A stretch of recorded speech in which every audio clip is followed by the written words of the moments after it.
Welcome to ISKCON Silicon Valley. Thank you very much for all of you who've tuned in this morning for a special treat. We have His Grace Radhika Raman Prabhu back at ISV for a special seminar. He comes here once a year and everyone looks forward to it, and not only here at ISV in the live studio, but also all over the world. People are still watching his seminars done here at ISV again and again on the Tattva Sandarbha and Bhagavat Sandarbha. Today's subject will be Sanskrit and relatable to especially the reading of Srila Prabhupada's books. Most of them are in Sanskrit. And he will give us some insight into understanding how to relate our studies of Srila Prabhupada's books and the Sanskrit that's within them. It's for higher understanding of their meaning and the deepness of the philosophy. Radhika Raman Prabhu is one of the great international treasures of our International Society for Krishna Consciousness, and I dare say in other circles as well, in the academic circle. He's a highly valued professor. And I say success story because he's homegrown. He grew up in ISKCON. He grew up reading the Srimad Bhagavatam as his primary source of learning from his parents who homeschooled him, and very quickly blossomed into a great devotee, teacher, has a successful professional career as a professor, and is well liked all over the world. So we feel very fortunate to again have been able to bring him, despite his very demanding schedule and other people asking for him all over the world. He's agreed once again to come here to ISKCON of Silicon Valley. So I think are we scheduled to start at 8:30? Oh, good. So now we're going to get underway by introducing the devotee himself that I've been telling you so much about. I see he's entered the building. So please, let's, although a few devotees are on their way here right now, if you're in your car listening or if you're at home, please also give a loud applaud, but all of you are going to have to make up for it. Please welcome His Grace Radhika Raman Prabhu.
Hare Krishna. So it's such a pleasure to be back here at ISKCON Silicon Valley. This is, of all my various invitations, this is definitely one that I don't like to miss because I think I mentioned last time as well that this is definitely the best listening audience in the United States. Such a group of serious and steady and learned and inquisitive listeners here that it's really a pleasure, it's a treat for any speaker, I think. So I always get more than I can give, I think, in ISKCON Silicon Valley, and I want to thank His Grace Vaisheshika Prabhu specifically for extending the invitation and for facilitating and nurturing this community of listeners. It's really a rare thing, actually, in the world to have a community of sincere listeners.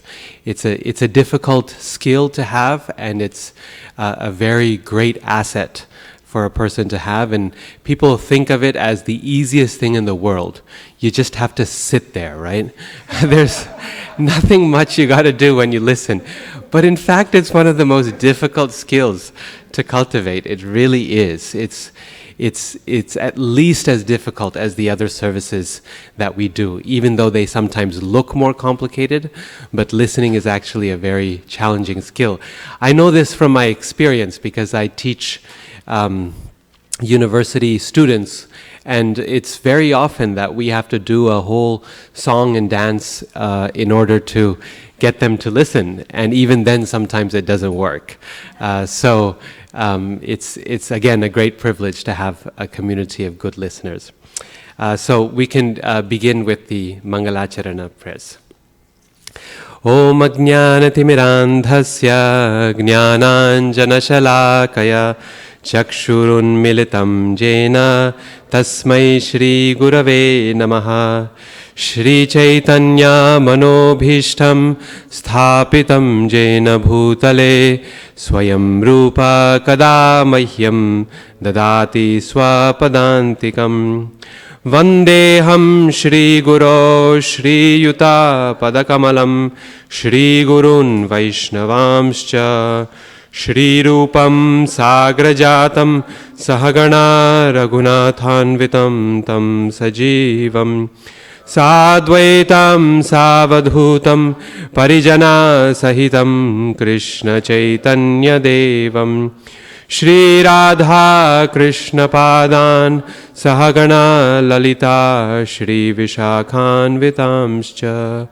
He Krishna Karuna Sindho Dinabandho Jagatpate Gopesha Gopika Kanta Radha Kanta Namostute. Tapta Kanchana Gaurangi Radhe Vindavaneshwari Vrishabhanu Sute Devi Pranamami Hari Priye. Vancha kalpa tarubhyascha kripa sindhubhya eva cha patitanam pavanebhyo vaishnavebhyo namo namaha. Nama om Vishnupadaya Krishna Presthaya Bhutale Srimate Bhakti Vedanta Swamin Niti Namine. Namaste Saraswate Deve Gauravani Pracharine Nirvishesha Shunyavadi Paschatya Deshatarine. Jai Shri Krishna Chaitanya Prabhu Nityananda Shri Advaita Gadadhara Shri Vasadi Gaura Bhaktavinda. Hare Krishna Krishna Krishna Hare Hare Hare Rama Rama Rama Hare Hare. So as Vaisheshika Prabhu has already mentioned, this is a seminar called Sanskrit for Scriptural Study. And the purpose of this seminar is not to teach us Sanskrit per se, because it would be completely impossible unless we were totally from another world to learn Sanskrit in the matter of a weekend. And so that's not the purpose, and I think for most of us that would not be even useful. But the goal of this seminar is slightly different, which is to give us the resources to do better something that we all do or should be doing, which is the regular study of Srila Prabhupada's books. And these books have significant amounts of Sanskrit in them, and Srila Prabhupada put that Sanskrit in his books very purposefully, very consciously, because not all editions of Bhagavad Gita, for example, or the Upanishads include the Sanskrit within them. But Srila Prabhupada was particular about that, and he included it in his books. And even for the study of just the translations or the purports, even if we're not interested in the actual verses themselves, even then a knowledge of certain aspects of the language make it easier and to study those books and more effective in our study. We as devotees have an intuitive sense after many years of study of Prabhupada's books about a lot of the things that we'll speak about today and tomorrow. But it's nice to formalize that sense so that we know what it is that we're reading and how it's coming forward. Actually, I did get a glass, but I left it there. It's just right here. Thank you. So that's the idea, and we're going to cover several things, and in a depth that's appropriate to the time we have. And so we're going to talk actually most importantly about pronunciation, because there's one thing in terms of the study of Sanskrit that Prabhupada actually gave many instructions repeatedly to his disciples at various points to be able to read and recite the verses, to pronounce them well as an aid to our study and our aid to our outreach and preaching work. So that's going to be a major focus, is reciting different verses, how to recognize what metrical pattern those verses are in so that we can find a melody that's suitable. I think we've all been in a situation where we try our best to read a particular verse, maybe while giving class or trying to recite the verse in our own home, and struggling to make it fit into the proper melody and the proper recitation. So that's going to be a major focus.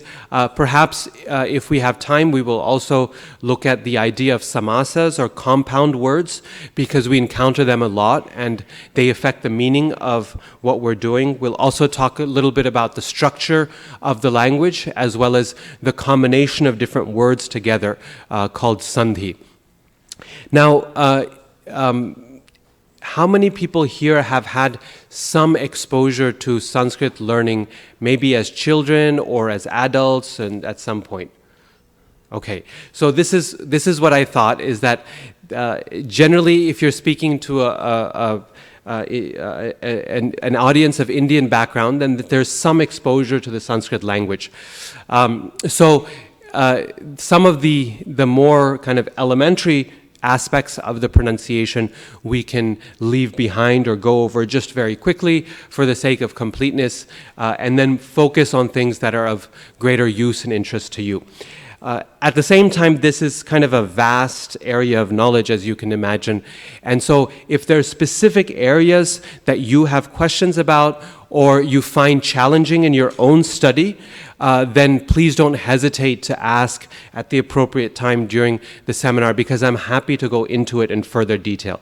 Of course, if it's a very minute grammatical question as a result of, because you're yourself studying Sanskrit systematically over several years, then we can take that individually rather than in the class. But if it's something that would be of benefit to the devotees and has to do with applying the Sanskrit knowledge and study, then we can take that and move in that direction, because I'm happy to adjust the contents of the seminar according to the needs of the audience. So that's the basic overview. But before we actually get into the specific language itself, I want to speak in this first session about some of the ethos of learning Sanskrit and the background of the Sanskritic culture that is found in our books and in our Vaishnav heritage. To start off with, on a regular basis, we hear statements like this, right? We say, for example, that one line, Prabhupada said himself, that one line of his books can change a person's life, right? And we repeat this very often. Or we say that these books are a transcendental sound vibration, even though they're written, so technically they're not sound, and they're not vibrating, so yet we say it's a sound vibration, right? We also say that the process begins through hearing about Krishna, and Krishna is seen through the ears, right? This is found in Srimad Bhagavatam as well. We also say that chanting of Hare Krishna creates peace and prosperity in the world. And finally, we talk often about Vedic culture and about the Vedas and Vedic literature in general, to refer to the entire body of books and literature that we have. So all of these statements that we hear regularly are grounded, actually, they're attributable to the Vedas and to the 4 original Vedas and the ancient Vedic culture that is really no longer practiced and can no longer be practiced very well in this Kali Yuga. So the first thing I wanted to do today is actually talk to you a little bit about the Vedas. These 4 books, and specifically, I mean Vedas a little narrowly here, these 4 books, Rig, Yajur, Sama, and Atharva Vedas, the 4 Samhitas, and help us to understand these are essentially the origin of the Sanskrit language.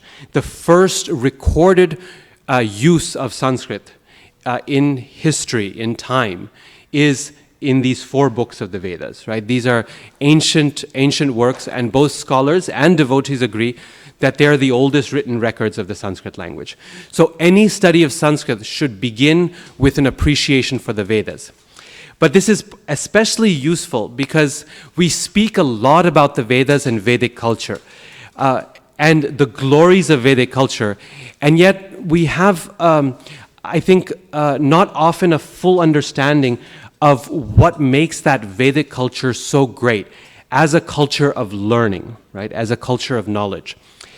Furthermore, we also often criticize the Vedas as well. In fact, not just us, but Krishna also criticizes the Vedas, right? He says, Traigunyo Vishaya Veda, Nistraigunyo Bhavarjuna. He says, these Vedas deal with the 3 gunas, the 3 modes of material nature in the material world. O Arjun, become transcendental to the 3 modes. He says, men whose knowledge is confused by the flowery language of the Vedas, they cannot focus on spiritual life very well. So, on the one hand, we're always praising the Vedas and aligning ourselves, pledging allegiance to the Vedic culture. And on the other hand, we're sometimes criticizing the Vedas in the line of Krishna and criticizing them as karmakanda, etc. So, the question I want to address is, what are these Vedas and what makes them great and what makes them wonderful and what makes them not all that great and a little less than wonderful, okay? Let's talk a little bit about the Vedas, okay? And again, specifically speaking, the oldest layer, Rig, Yajur, Sama, and Atharva. These are apaurushaya. That means they are agreed upon by all members of the orthodox Vedic traditions that they are eternal. They are not created by any human being. They are revealed over time as and when is useful and appropriate for us, okay? These 4 Vedas consists of different mantras, many thousands of different mantras that are used in sacrifice and Yagya. Most of us, I think, we know this. These mantras were passed down over time for thousands of years orally, through spoken hearing and memorization. Okay, so one person speaks, the other person hears and memorizes by repeated practice, and then passes it down to the next student. And so this chain of parampara is an oral chain of knowledge, only getting written down relatively recently, in the past couple thousand years or so, if not later. Before that, it was basically considered to be sacrilegious to actually write down the Vedas, something not very good to do. The reason for that is because the Vedas were passed down in a way that was so precise. You see, normally when we think of oral transmission, then we think of stories and rumors that are orally transmitted. Just like if I tell you, you know this game of Chinese whispers, sometimes they call it. If I tell you some story or idea, and I say, please pass it exactly to the next person next to you, and you try to pass it exactly to the next person, and in this way you pass it on all the way back, and it finally gets to Vaisheshika Prabhu, then what I told her and what he hears in the end is going to be very different, right? You can try this sometime, and it's true. There's significant changes that take place. It'll be more or less the same story. If I tell you the Ramayana, he'll still hear some version of the Ramayana, and it'll be recognizable as the Ramayana. Ram will still be there, and Ravana will be still there, and Sita will be there, and Hanuman will be there, right? But the details will get lost, will get confused. That's assuming that everyone in that chain is sincere and is trying to do their best to transmit it accurately. If there's any one person, like if Srivas Pandit Prabhu is sinister and he decides, I'm actually going to change it, then the whole thing is lost, right? Then forget it. It's finished. In fact, Ravana is defeating Ram and the whole thing becomes messed up, right? So that's how we normally think of oral transmission, as something that's unreliable and that's constantly in flux. And most of the time, we're right. Oral transmission is very unreliable, except when it comes to the Vedas. The Vedas were passed down so precisely over thousands of years that scholars today say that the recitation of the Vedas that we have today, you've all heard it before. Om Sahasrashirsha Purusha Sahasraksha Sahasrapad.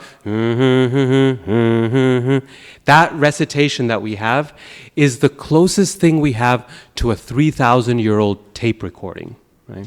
Now that's a significant thing coming from scholars who tend to be pretty skeptical about the faithfulness of things over time, right? But they're willing to say, even though we don't actually have tape recordings, but just seeing the method of transmission as we find it today, and whatever written records we have to corroborate that translation, that it's the closest thing we have to a 3,000-year-old tape recording. That's significant. That's amazing. How do you transmit thousands and thousands of mantras in a method of recitation and do it perfectly without any little change over such a large period of time? The answer is that there were a variety of different techniques that the Vedic reciters used to ensure the fidelity and the accuracy of the transmission without actually writing it down. The first thing they did was that everything in the Vedas is in verse, is in meter, just like we have in the Bhagavad Gita and Srimad Bhagavatam. Now, this may seem like a given to us, an obvious thing, but it's not. The vast majority of literature in the world is written in prose, that is straight lines across, right? But practically all of our literature is written in verse. And verse means that there's a certain rhythm to it, a pattern. We'll define verse more carefully later in the seminar.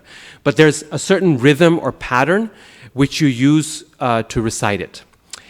And that rhythm or pattern, that metrical rhythm, does something very, very important. What is the usefulness of meter? What happens when you put something in a rhythmic pattern? It's easy to memorize, right? It's easy to memorize. You've had this experience before. If you have a tune with a nice rhythm or beat to it, you struggle to get it out of your head sometimes, right? You accidentally heard it in the radio or on the PA system in some shopping center, and there it is, and it's stuck, right? On the other hand, if you try to just memorize a paragraph for a drama or a play, it's so difficult. What's the next line? What's the next verse, right? But as soon as you put it into a rhythm, it's memorizable, okay? So the first thing was metrical pattern. So I'm just going to keep a list here. So meter is the first thing, okay? The second thing that they did is that every syllable, every cluster of letters in each verse is assigned a particular pitch. Either 3 different pitches are possible in Vedic Sanskrit: an upper, lower, or middle pitch. Udatta, anudatta, or swarita. And that pitch, what it does is it creates essentially a melody. A melody that is, again, very easy to memorize and to understand. It's, Hare Krishna Prabhu, welcome. It's very easy to memorize and to understand. And it creates a melodic pattern. Again, as soon as you have melody from one, in a verse, in a song, that makes it so much easier to understand and to listen to and to memorize. With a song, for example, right? Namaste Narasimhaya. We may not understand the metrical pattern, but because we sing it, we pick it up much, much easier. These 3 pitches you can hear in Vedic recitation even today. When we do that, Om Sahasra Shirsha Purusha Sahasraksh, that's not random. Each one of those pitches is specifically assigned to a particular letter. It's not the way we sing melodies when we recite Bhagavatam verses. You can sing it in different ways, right? And we all use different melodies when we recite the verse. But when we do Vedic recitation, it's specifically, each syllable is assigned a specific pitch, either upper, lower, or middle. And when you write Vedic knowledge, then it's Vedic verses, each one is marked with an accent mark to demonstrate which pitch you have to use. Those 3 original pitches, by the time you get to the Samaveda, those are expanded to 5, right? Now, you remember how in Bhagavatam it's described that Krishna is praised by the singers of the Samaveda, Samaga, right? And this is supposed to be something that's very, very beautiful and very nice, is this to be praised by the songs of the Samaveda. And the reason for that is that increase from 3 to 5 pitches makes for a much broader melodic pattern, so that it's much more beautiful to listen to than even the usual Vedic recitation that we hear. We don't often hear Samaveda recitation done publicly, although there are still some people who can do that. Those 5 pitches were eventually expanded over time to become 8, to give us the octave. And the octave, sa re ga ma pa da ni sa, that we are all familiar with. It's part of Indian music and Western music as well. So Vedic recitation was essentially the birth of Indian music. And Indian music became one of the most extensive and sophisticated musical traditions in the world. And it all began with this simple 3-part recitation of the different pitches of the Vedas. Okay? So the question is, how do you ensure accuracy of preservation over thousands of years just through oral transmission? First, by giving it a metrical pattern. Second, by assigning a pitch to it. Thirdly, they would always, they would recite in specific patterns of recitation. Patterns means that not only could they recite the Vedic mantras forwards, but also practically in every other way, forwards and backwards, inside and out, in different combinations. So, for example, if you have 4 letters, A, B, C, D, sorry, 4 words. 4 words in the Sanskrit, A, B, C, and D. And then normally you would just recite it left to right. But in Vedic recitations, there are different kinds of parthas, krama partha, jatha partha. And in some of them, you would recite it in combinations where you go back one step, A, B, C, B, C, D, C, D, E. And in this way, create kind of a weave, even more complicated patterns.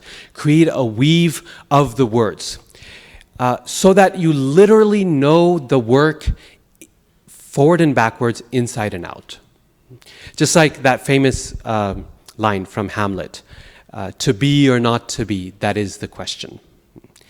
It has a metrical pattern to it. It's in something called iambic pentameter. It has a meter to it. You could probably sing it in some way. But try reciting that in a pattern. Try to be or not to be, that is the question. Try doing that backwards, for example. Question the is the... anyway, I'm already confused. But it's difficult, right? It's very tough. And these Brahmins could do that literally with the mantras of the Vedas, so that there's no chance of accidentally losing even a syllable. Right? Every word of these texts is crucial. And fourth, okay, so meter, pitch, patterns, and then physical movements were added to it as well.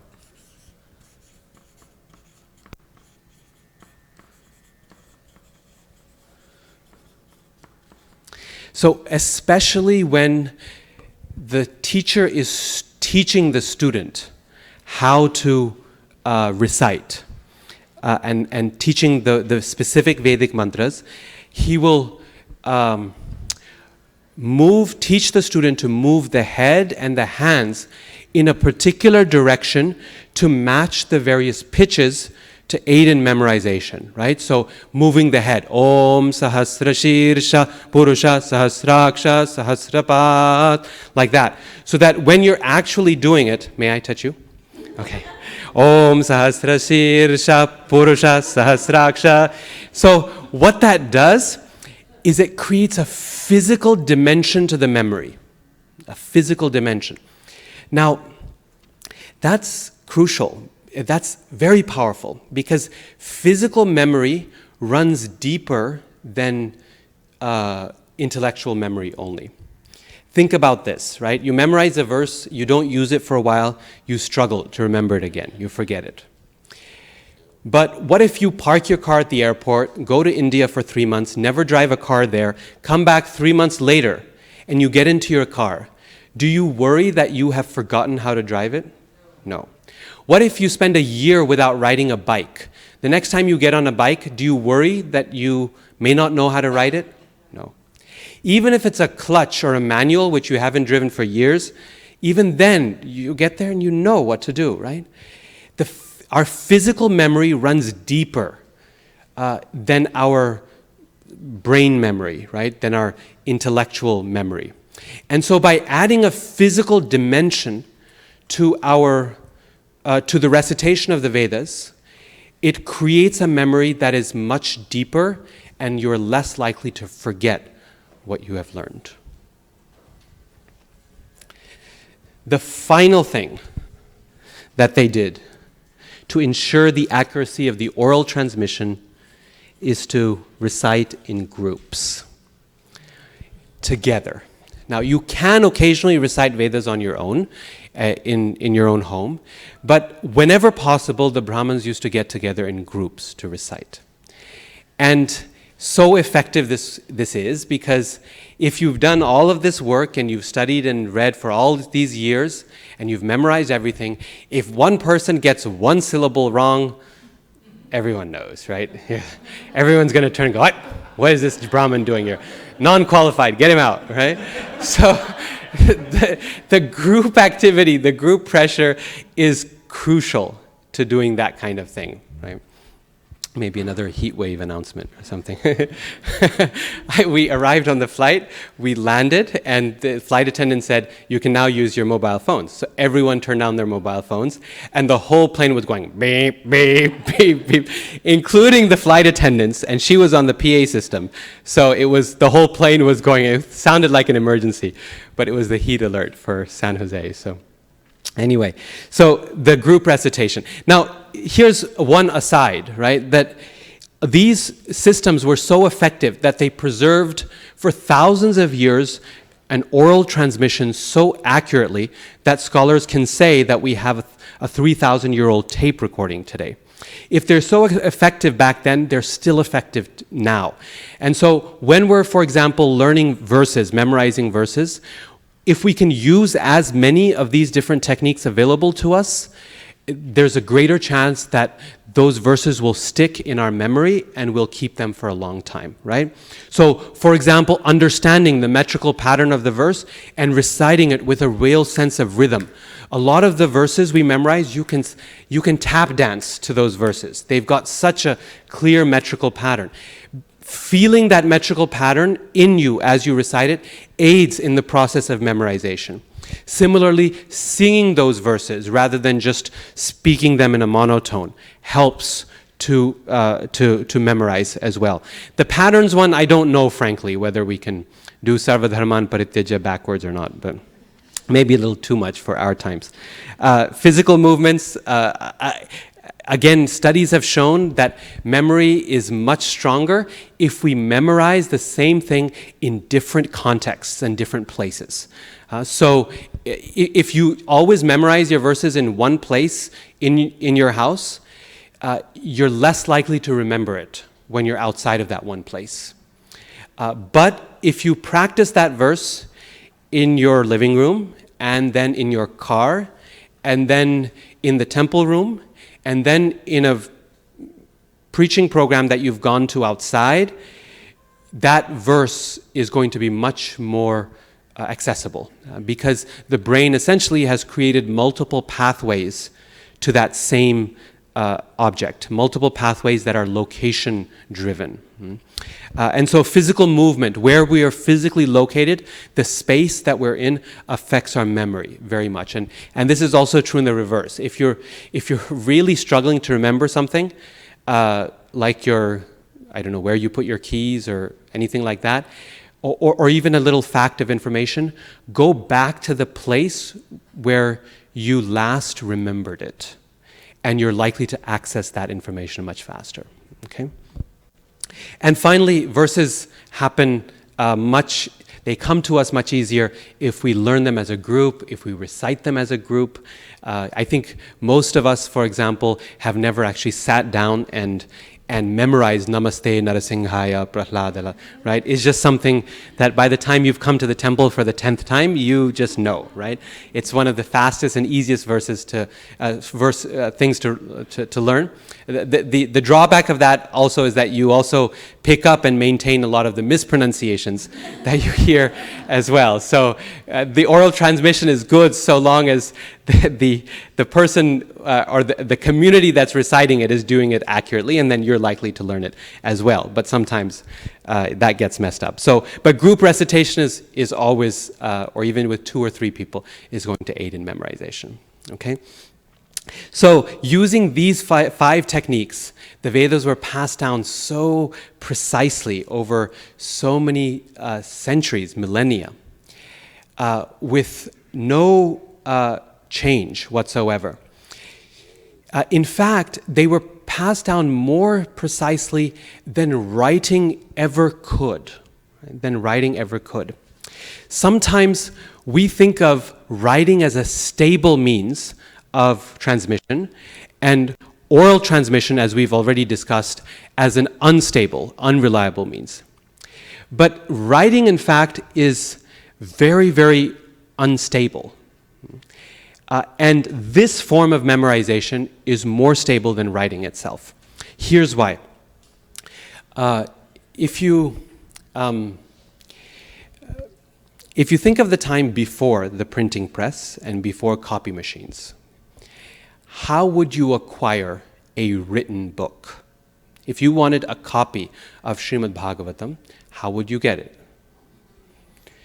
You would, well, it would be in a palm leaf manuscript, and you would need to get that manuscript copied, right? Probably instead of you copying it by hand, simply because most people were not very expert at writing, you would probably get someone else, you would hire someone to write it for you, a scribe. Okay? This is true of both rich and poor, learned and illiterate. People hired someone to write for them. Writing was considered a manual skill that you specialized in, but was not really necessary for everyone to know. You would hire some the king, for example, didn't need to write, right? Just like, why would a king fix his own plumbing? Would he fix his own plumbing? If the sink is leaking, he'd hire a plumber, right? We hire plumbers to come and fix it. And if that's your job, that's what you do. You don't need to know that much plumbing, right? In the same way, the king didn't need to, or a nobleman, or Nanda Maharaj didn't need to know how to write. He could always hire someone to write for him. Writing was not considered such a glorious thing. You'd hire a scribe. The scribe copies from another manuscript that you have access to onto a blank palm leaf or bark or homemade paper or something like that, and you copy into it and gives you your copy. However, in the process of copying, many different mistakes are introduced. Many different mistakes from one to the other copy. When children read, you see them do this sometimes. If they're looking up and then they look away, they come back, and it's called I skip. There's a word, say it says tomato up here, and 2 lines down it says tomato. They'll skip from that tomato to this word tomato and miss the lines in between. They're not actually paying attention to whether it makes sense or not. They're just reading because they're told to read. In the same way, these scribes were paid to write. They were often illiterate themselves. The scribes often didn't know what they were writing. They couldn't actually read. It was an artistic endeavor for them. They were like photocopy machines. Even if they did know how to write, to read, they didn't care. They weren't interested in trying to figure out the details. Scribes were paid how? Based on the number of books they write down, right? Number of pages. You're probably paid per page or per book. That means the more pages you copy, the more books you copy, the more you get paid. And you have a family to feed, right?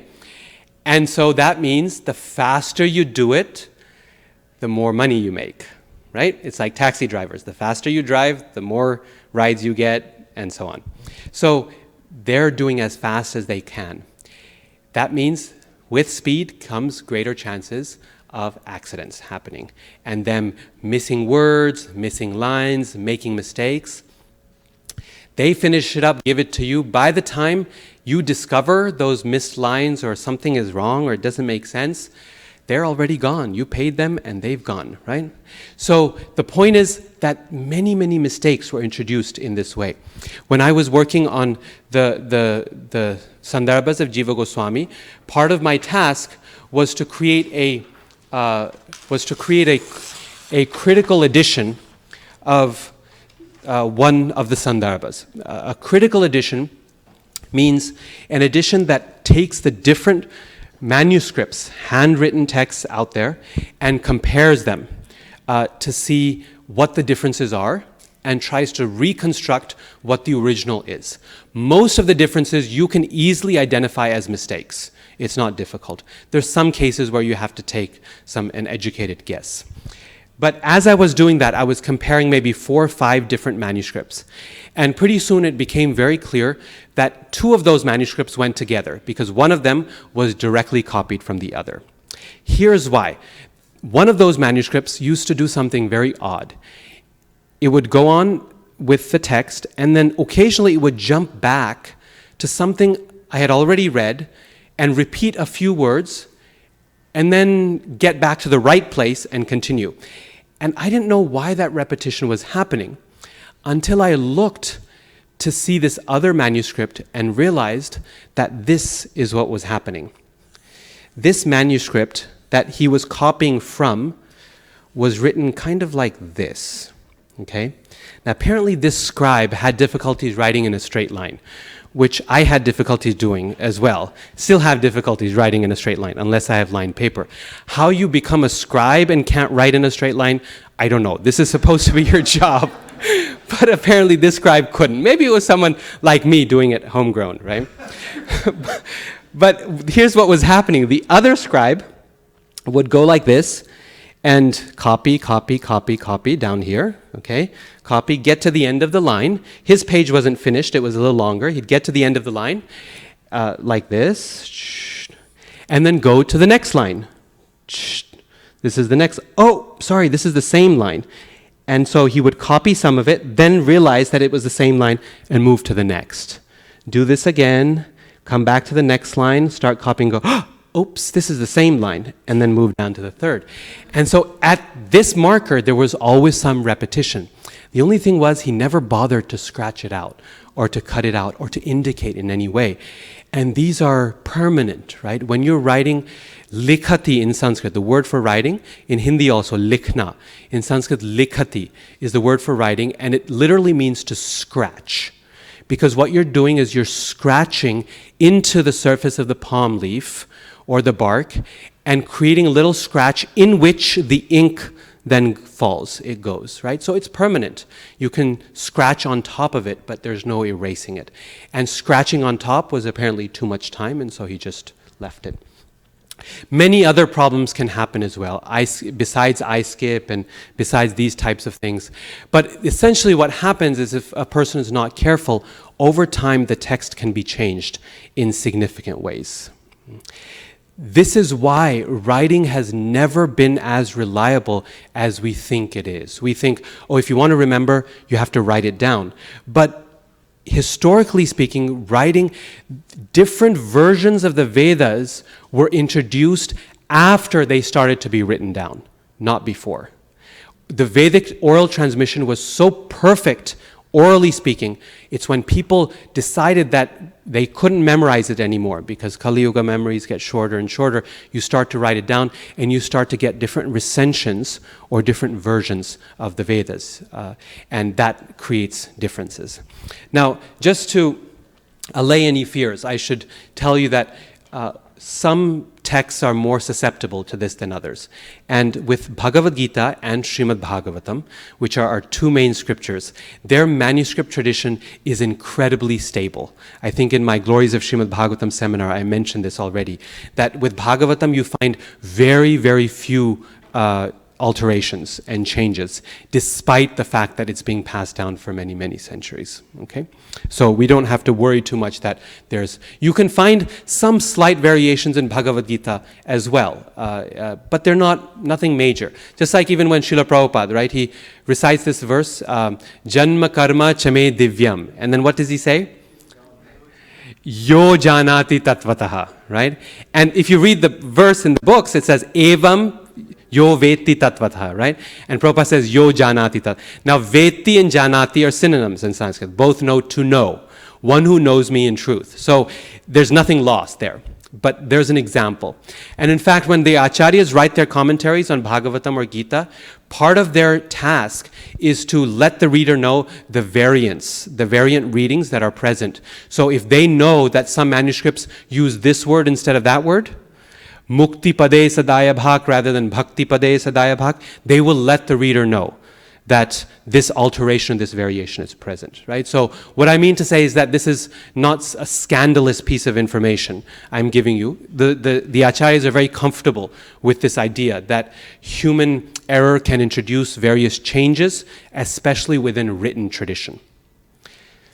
But the point is, this is what makes the Vedic tradition so great, is because these changes and differences were avoided as long as the Vedas were passed down orally.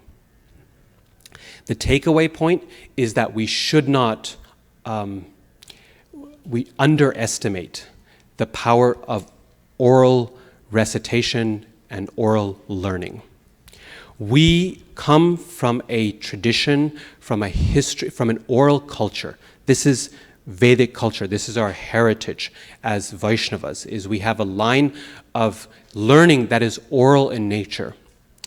And we today live in a society and in a culture which is much more visual in nature. Right? The eyes, if you're blind, you're going to have a lot more trouble in our society today than if you're deaf. Because everything is visual in nature. We read visually, we learn visually, we charts and pictures and so on. But in Vedic culture, and that's not too long ago, even 500-600 years ago, the focus on orality was very strong, very powerful. Even a concept like darshan, right? We say, let's go have darshan of the deities. So darshan is fundamentally a visual act, you see. But if you look at the murtis of Krishna and Lord Vishnu and so on from ancient times, they were often very non-detailed. Right? If you look at old murtis, they're often very non-detailed. And when you go to have darshan in these old temples, you barely see anything. Right?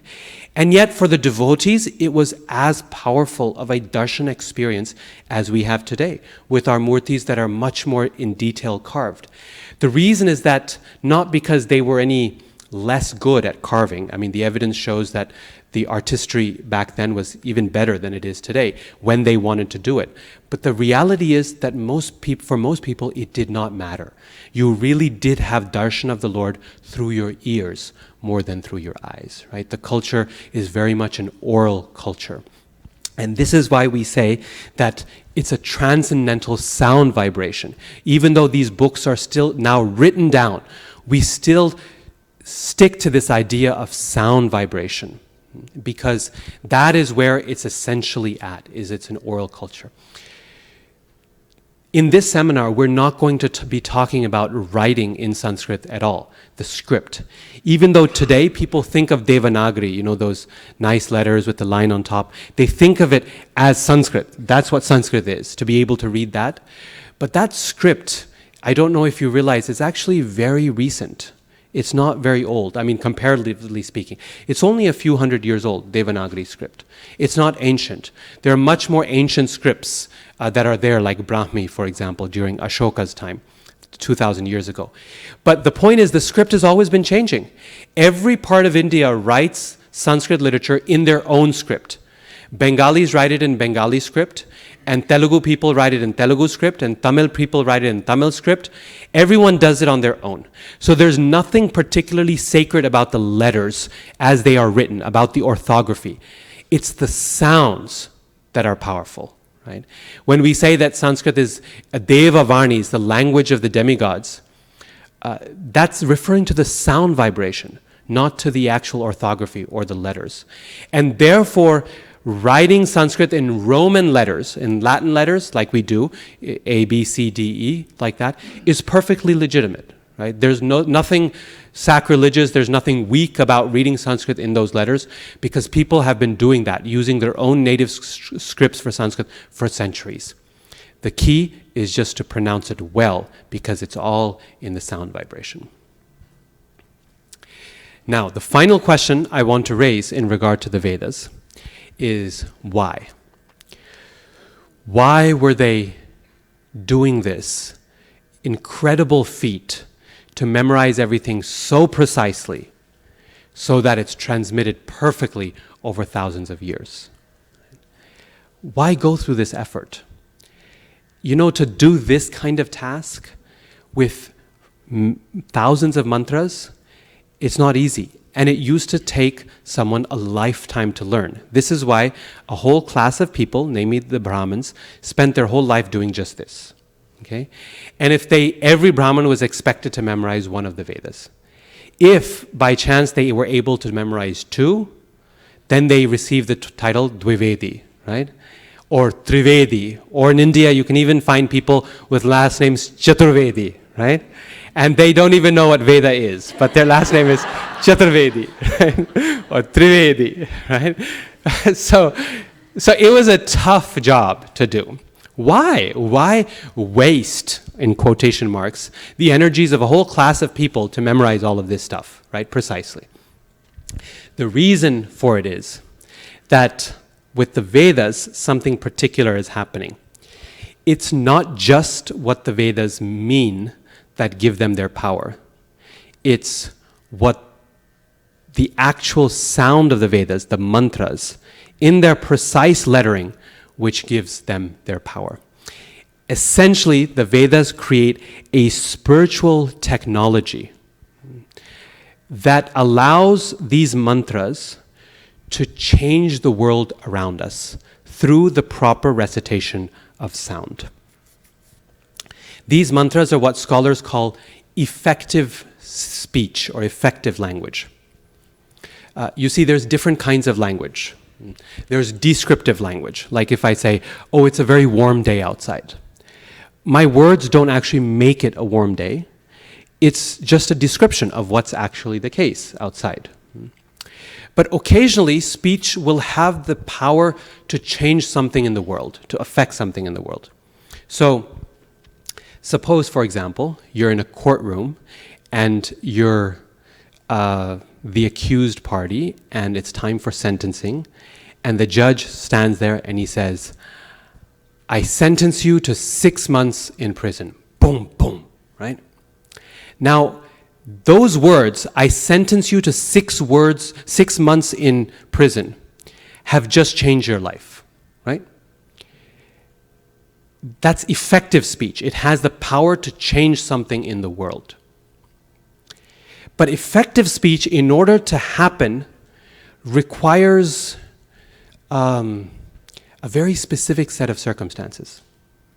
Suppose I sit here and I say, Srivas Prabhu, I sentence you to 6 months in prison. Right? Now, people laughed, right?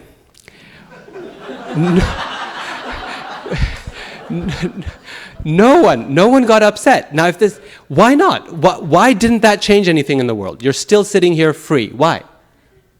What was missing? I'm not the judge, right? That's point number 1. I'm not a judge, okay? So let's change the scenario a little bit. Let's say there is a judge from the California High Court, and he's walking along and goes to Starbucks, and it takes too long to get his coffee. So when he finally gets his coffee, he looks at the server and says, I'm sick of this. I sentence you to 6 months in prison. Right? Will she go to prison? No. It's a judge, right? Why not then? What's missing? The location isn't there, right? It's not the right context. It's not a courtroom. Suppose he drags that server into a courtroom, sits her down, and there hits the gavel and says, I sentence you. Will she go to prison then? Yes. Still not, right? Why not? What's missing? She's not a criminal. She didn't commit a crime, right? She's not the proper recipient of a sentence. There's no lawyers. There's no defense happened. It's not in the context of any laws, right? The point being that in order for that to be effective speech, I sentence you to 6 months in prison, there needs to be a vast set of circumstances that are precisely correct, and then it happens. The same thing is true of Vedic mantras. Srila Prabhupada tells us that it is not possible to do Vedic sacrifices today in Kali Yuga. And you can say, well, why not? I saw my friend do it, or they did it on TV in India. The reason is just because you're a judge, you're a Brahmin, just because you've got the fire and you've got ghee and stuff like that, is not going to make it effective speech. Those mantras are not going to be powerful, effective. Because unless there's a whole set of circumstances that come together from a very, very precise form of recitation using these five different mechanisms, unless there's the sacrificial altar that is measured precisely and carefully according to a set of guidelines. You know that the Vedic altar was arranged in a highly precise and measured way. And so careful were they in measuring that and arranging it, that gave birth, the measurements of the Vedic sacrificial altar gave birth to the science of geometry in India. And you may know this from other study that in India, mathematics became very advanced very quickly, very early on. It came not from numbers, but from geometry, from Vedic geometry that gradually developed into the whole science of mathematics, right? So when we say Vedic culture is very great, this is what we're talking about, right? Music, mathematics, ritual, mantras, vibrate, all of that is there. Memorization, writing, all of this is born as a result of the Vedic tradition. When all those circumstances are precisely in place, the Vedic sacrificial altar, the mantras, a qualified brahmana, the right circumstances, the right yajamana, the recipient, right, the person being sentenced, that or benefited as a result of the sacrifice. All of those things are in place, then we can hope that those Vedic mantras, pronounced precisely, every little letter and word, right, if the judge gets one thing wrong in the wording of the sentence, that sentence can be thrown out, right? It's going to be ineffective. If you get one letter wrong in the recitation of the Vedic mantra, this can be a catastrophe. You remember the story of Twashta and Vritrasura and Vishvarupa in Bhagavatam, right? He's pronouncing this, Twashta is pronouncing these mantras, doing this yagya to kill Indra, because Indra has killed his son, Vishvarupa. And when he does this, then at the final point, when there's the time for the Purna-ahuti, the final offering into the fire, he says, Indra Shatro Vivardhaswa. Indra Shatro Vivardhaswa. Now this word Indra Shatru is a compound word. Okay, Indra Shatru, it's two words put together. Indra, the killer of Indra, or that's what he intended. But depending on whether you put the high mark, udatta, on the word Indra or on the word Shatru, the word killer, it changes the meaning. It makes it either killer of Indra or he who is killed by Indra. One who has Indra as his killer.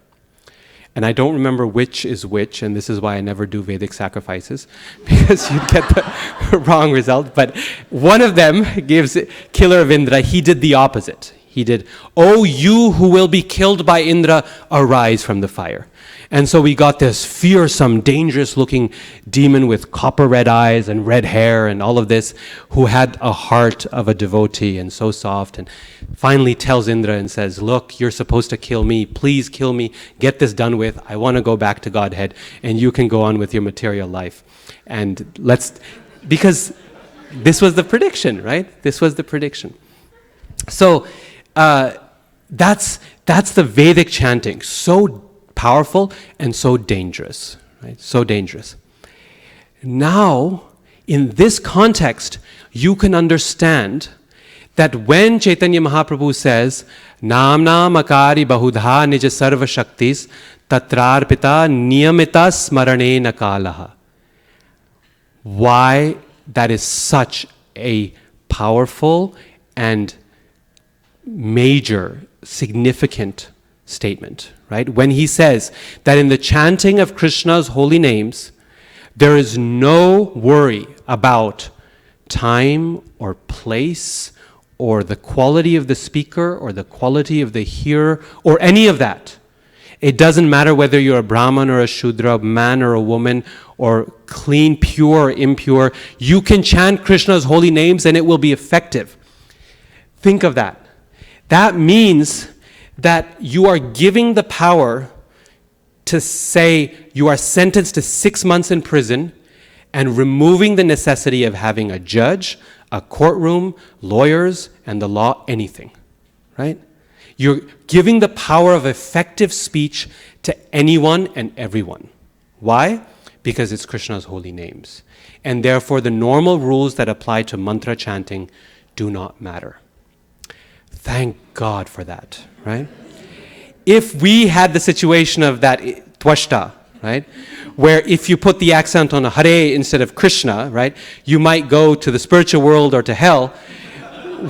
Who knows? We could be chanting together, and you could go back to God, and I'd go to hell because I put the accent in the wrong place, right?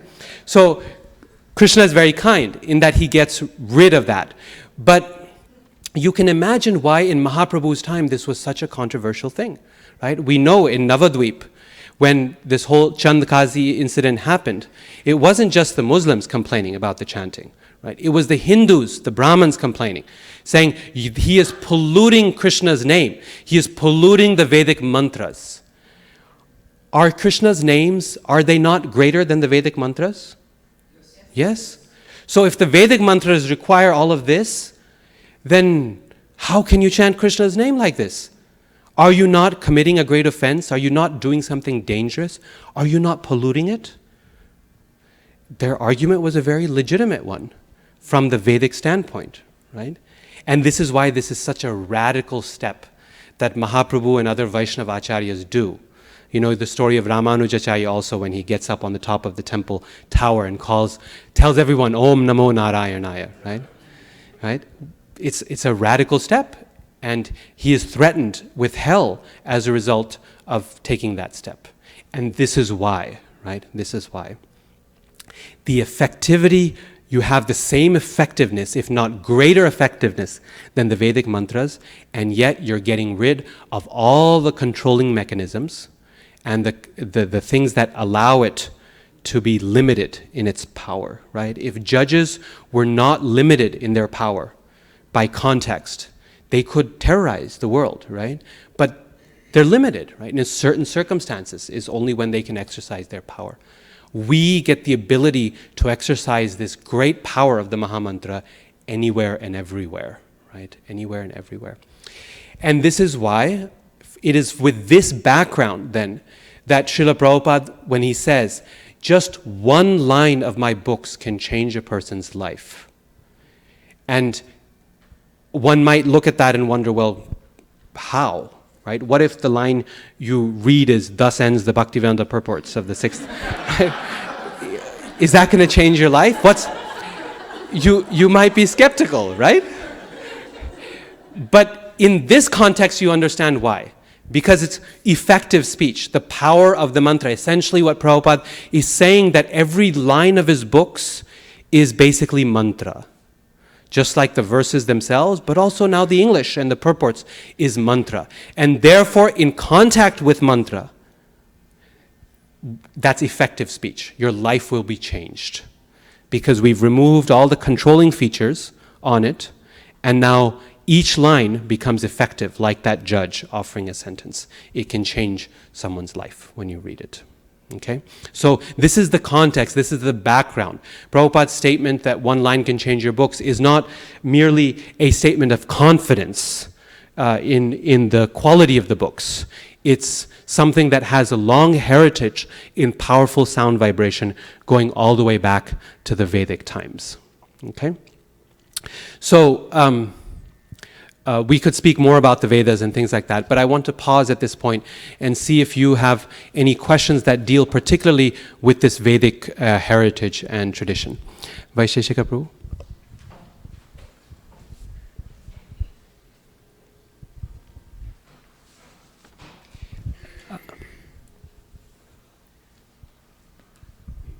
We have a mic here. Yeah.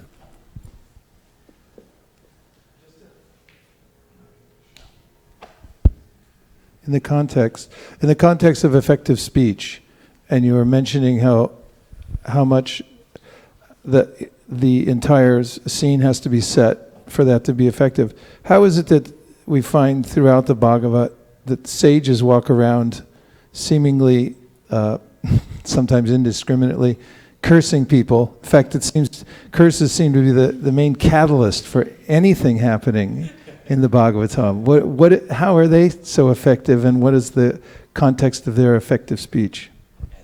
So, thank you. That's a good question. Actually, the topic of curses in Bhagavatam is just really fascinating. I've created this whole table, this chart. This is just for fun, of different categorizing different kinds of curses in Bhagavatam. There's the curse that's mainly meant for punishment of someone's wrongdoing, like their karma. There's curses that are preemptive curses. That is, they're preventing someone from doing something wrong.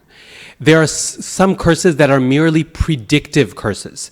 It's going to happen anyway, but they just give a curse to make sure it happens, or to facilitate it. Who was it? Mahaprabhu was cursed, right? That your mature life is going to be finished. Anyway, he's going to take sannyas, right? But it's just facilitating what is going to happen anyway.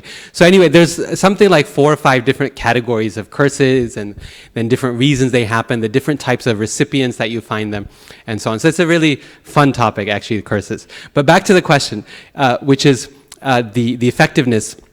There's certain amounts of limited speech that apparently the power and the purity of the person delivering them, who has already performed his Vedic Yagyas and all of that, and Vedic mantras separately, the power and purity of the individual is sufficient to make them effective, right? So the point is, these Brahmins who are giving the curses, like Durvasa Muni, cannot get the results of a Vedic sacrifice without the whole arena. But certain very limited types of speech they can do just as a result of their own purity. So the ability to sentence someone, literally speaking, to hell is actually a very minor aspect of their power, right? Just like a judge, even outside the courtroom, has certain limited forms of privilege that he or she is able to wield. For example, if they get stopped by a cop, then there may be some leeway there in terms of whether or not he gets a ticket, or in certain contexts, legal contexts, they may be able to waive certain rules and stuff like that. So those limited privileges that come with being a judge or a policeman or whatever, in any context, they carry with them. But the major functions of their job, which are actually the Vedic sacrificial arena, they can't do that outside that particular context. This is why in the beginning of Srimad Bhagavatam, the sages are looking for a better solution, right? They've been 1,000 years, they've been doing these Vedic sacrifices, their bodies are black with soot, and they're not seeing the results they want to. And so their particular question is, given the fact that this elaborate context is not going to be feasible a few hundred years from now, we really do need to find another means of getting that same effectiveness, or even better effectiveness than what we have with these sacrifices. Okay. Good. Other questions? Yes.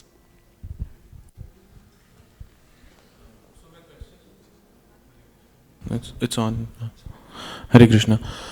So my question is, the person who's chanting Hare Krishna Mahamantra, he has done all the sacrificial offerings in his past life, and he's almost carrying a very heavy amount of sukriti at his back pocket. With that person definitely gets empowered to curse somebody. So it's like a devotees, like they are very empowered with regards to, so can they be considered equivalent of the Rishi Munis at that time, and whatever they say, why sometimes it doesn't get true? Yes, you see, that's a good question. The ability to curse is not a spiritual power. It's merely a subtle technology. It's when you have a certain level of purity. This is not necessarily spiritual advancement, but purity of character. You have developed some Brahma Tejas, or some power. As a result of that purity and austerity in practice, you develop the ability to curse, okay? Or levitate, or fly in the air, or do so many different things as a result of that yogic power. These are all subtle technologies. They're spiritual technologies that you just need to be trained as in a particular way over many years, and then you can learn how to do it. As devotees, even advanced devotees, we are not trained in how to deliver curses or to do other levitate or to fly in the sky. We could be, but from a devotee's perspective, that's not very useful knowledge, right? That's not very useful information. Because from a devotee's perspective, if a devotee is hurt or dissatisfied or insulted in some way, Krishna anyway takes care of it, right? He takes Vaishnava aparadh more seriously than any curse could potentially give to anyone. And the best example is the story of Ambarish and Durvasa, right? Durvasa, as a Brahmin, had learned the technology of cursing and used it effectively. Ambarish Maharaj, as non-Brahmin but still a devotee, did not know that technology, and yet in the end he was more effective as a result of Krishna's protection, because Krishna takes Vaishnava aparadh so seriously, right? So for that reason, devotees are generally not interested in knowing this. They are not aggressive by nature, so the idea of cursing someone is in any case not very tasteful. In some cases, they will use it if this is their background, right? Narada Muni is an accomplished Brahman, an accomplished yogi. He has that technology. He uses it as a devotee to help others, like Nalkuver and Manigriva, right? But Ambarish Maharaj is not, right? So the point is that if we have it, fine, but as devotees, we don't aspire for such technologies, because we understand, okay, Krishna takes care, right? And he'll look after us as needed. Yes, Prabhu.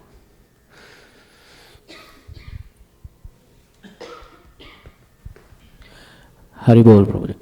So, Prabhuji, at the start of the lecture, you were saying that there are Vedic mantras, then there is Bhagavad mantras. Why did you make this distinction when both are Vedas? Why are you making that distinction? Yeah. Yeah, so Vedic mantras, the intent was Vedic mantras versus Krishna's holy names, right?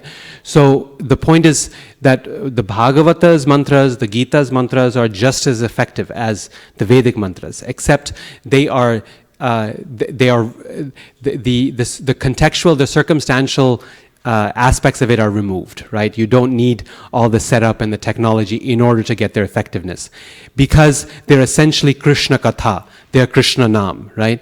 And as a result of their direct contact with Krishna, you don't need the courthouse and the laws and the lawyers and the judge, right? You can just have the sound vibration and it'll be effective in its own right. Okay, so that's the difference between the Vedic mantras and the literatures that we read, that they are Krishna Katha, they're driven, their power is driven by Krishna Nam, right? Bhagavatam says that in every anupadam, in every word of Bhagavatam, Krishna is present. So therefore there is no extra need for any context or technological arrangement. This is what the Vedas are. They are spiritual technology. And like any kind of technological application, you need a very precise application of that technology. Otherwise it can get dangerous, right? The more powerful the technology, the more precision you need. I mean, if you write computer code, you know, right, that if you get one little thing wrong in that code, and you can go on an endless loop and your whole thing crashes. Just one little thing. If you're running nuclear technology and your precision is off by, 100 meters, instead of, forget nuclear, any bomb, instead of destroying the enemy target, you can end up destroying a school, right? So with any technology, precision is of the utmost importance. So the Vedas are essentially a spiritual technology. But when you come to the Bhagavat level or Krishna Katha level, then all of that precision requirements are removed. Of course, if you do it nicely, the effectivity will be increased. We'll talk about that a little later. But it's not crucial. You're not going to risk a dangerous situation by chanting Krishna's name when you haven't showered, for example, right? Whereas with the Vedas, you can risk it. Yes, Prabhu. So, Prabhuji, a quick question on the scribe and the original, the manuscript, because I know there is one of my friends, he told me that Banaras Hindu University has kept the most original manuscript of the Vedic scriptures in the entire world. So they have, which Madan Malvaya has set up this institute.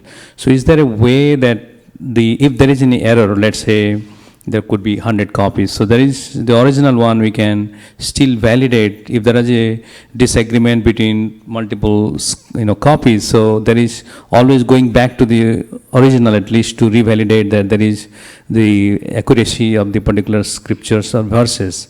So what is your comment on the original script preservation as well as the revalidation of the any error? So scholars work on critical editions of different types of books, and there have been critical editions done of different Puranas and things like that. But with our Srimad Bhagavatam, with the BBT version of Srimad Bhagavatam, this is based on the edition that Srila Prabhupada used, which was an edition he used several, but one important source of the one that the BBT edition is one published in Ahmedabad by Krishna Shankar Shastri with the commentaries of about 10 or 12 different acharyas. Now the reason I mention that is because when you have commentaries from the acharyas, then that provides an independent source of verification that the text is accurate. Because as I was mentioning earlier, they will in their commentaries point out any possible variations in the readings of the texts, if there are significant variations. So when we rely on Vishwanath Chakravarti Thakur's version, the version he wrote a commentary on, and we know what version because the acharyas repeat every third word, practically speaking, in their commentaries. It's like a word for word and purport combined. We can rest assured that that edition is the one that acharyas were using for centuries, right? So if it's good enough for them, essentially it's good enough for us, right? That's the basic point. Now one could go back theoretically and try to find very, very old manuscripts and compare and so on.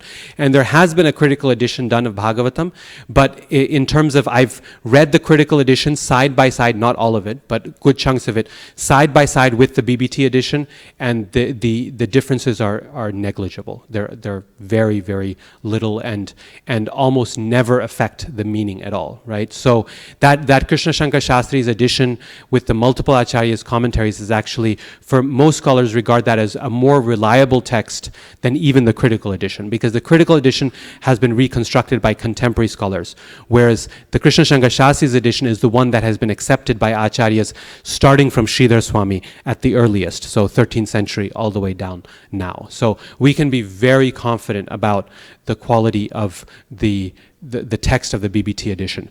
And I have found almost next to no differences between the BBT edition and Krishna Shankar Shastri. So the Bhagavatam we have in the BBT books is essentially the one that everyone relies upon. So, Prabhu, one of the charges that's been levied against us is that Mahaprabhu changed the wording from, originally it was Hare Rama, and then he changed it. How do you specifically as a scholar answer that? Because the validity is changed. From our perspective, we know that Krishna can change and the names are powerful, but just a little bit more light on you twisting the mantras and just why it was done and what was the context, and does it, to a layman, how can we say that it still doesn't change the efficacy of the mantra? So. Yes. So this is exactly the crucial difference between Vedic mantra and Krishna Nam, right? Krishna's holy names. Is that if you did that with the Purusha Sukta, it would be a big problem, right? It would be a big problem. You would lose efficacy, things would go wrong, it's not good. But when you, with Krishna's holy names, right, then it essentially, that change, when done by an authorized personality like Chaitanya Mahaprabhu, is not going to affect the efficacy or its power. It's going to be the exact same thing, in fact. And of course, we know that if we continuously chant Krishna's name, Kirtaniya Sadahari, the Hare Krishna mantra, then whether one comes first or one comes second is not possible to figure out, right?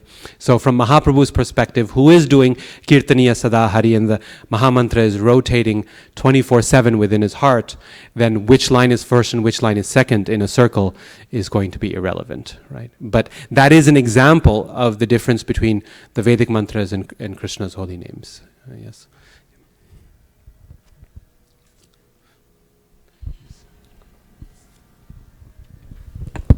Hare Krishna Prabhuji. I had a question regarding variants. So sometimes when we go for, let's say, preaching, and sometimes we quote a verse thinking that it will feel more authorized to the audience. And someone is more learned, let's say, or he has read other version of Bhagavad Gita, and he says that, okay, this verse is actually this. Like for example, Yovam, Evam, or in Sarva Dharma also there is some. So that time what one should say or react, especially if there is a bigger audience, not just one-to-one. So you're saying people actually bring up variants in the Sanskrit or differences in how we interpret, how we understand the verse? No, in the Sanskrit verse itself. Really? Okay. So when that sort of thing happens, then we have to show them Prabhupada's Bhagavad Gita, the Sanskrit, and say that this text is accepted very, very widely as the original text of the Gita. I mean, the thing is with the Sanskrit for the Gita and the Bhagavatam and Ishopanishad, there's not much debate. I mean, even the Mayavadis in general accept the same text of the Gita. It's in the interpretation that there's disagreement. But the text itself, if they want to argue that the actual text is different, then the onus is on them to prove that their version is correct, because this version is the one that has been used by acharyas from the time of Shankaracharya in the 9th century and even before, right? So essentially the point is, well, if you feel that this text is not correct, then show me why. Show me where your source is and what manuscript tradition you're drawing this alternate reading from. If it's a variation like evam yo veti or yo janati, it makes no difference because it means exactly the same thing, right? It was actually smaller only. It was like aham twa and aham tvam. So it's just that sometimes if there are large audience, they will. So that's why. Yeah. So you ask them. You say, what is the difference in meaning between aham twa and aham tvam? And if the meaning is significant, then you say, look, this is the edition that everyone accepts in. You need to tell me what manuscript history this other version comes from. If the meaning is not, difference is not significant, then you say, okay, we say aham twa, no worries, right? Your point I'm making is about the meaning. If you want to say it this way, that way, it's okay.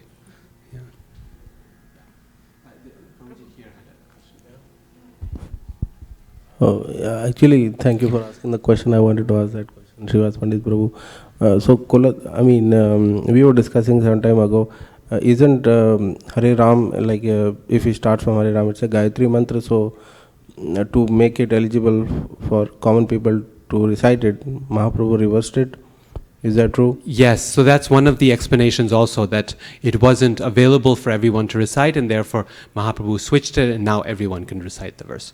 So that's another one as well. But you bring up the point of Gayatri, and this is another good point to this same theme that we're talking about, which is Gayatri Mantra these days in India and amongst Hindus in general has become like this Maha Mantra where they're blaring it over the loudspeakers and everyone is chanting and yagyas, and it's like kids are doing it in their fancy dress events, and it's not only lack of effectiveness, it's also very dangerous, right? It's the last thing you'd want your kids to do without proper. It's like that Indra Shatru Vivardhasva thing. You don't know what effect can result. Gayatri is a Vedic mantra. It's found in the Rig Veda. It's a Vedic mantra, and therefore all these rules apply to the Gayatri mantra, right?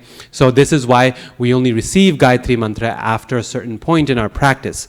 Not because it is more effective than the Maha Mantra, but because it requires more technological sophistication in order to deploy the mantra in the way that Maha Mantra doesn't.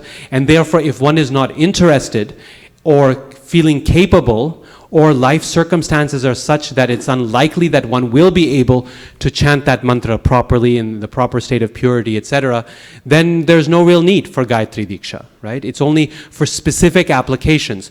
When we have technological applications, deity worship, the mantras and mudras we do is another spiritual technology, right? This is called Tantra, and it's very, very powerful. So when you have a need to apply in that way, then okay, we need Gayatri mantra. But if we don't have a need for that, then Mahamantra is sufficient, right? Because the power of the Mahamantra envelopes the power of the Gayatri mantra. The Gayatri mantra is one little circle inside the circle of the Mahamantra. So everything that is in the Gayatri mantra is included in Krishna's holy names. It's just that it's technologically a little more focused and sophisticated, which means that it's useful for certain contexts and certain applications.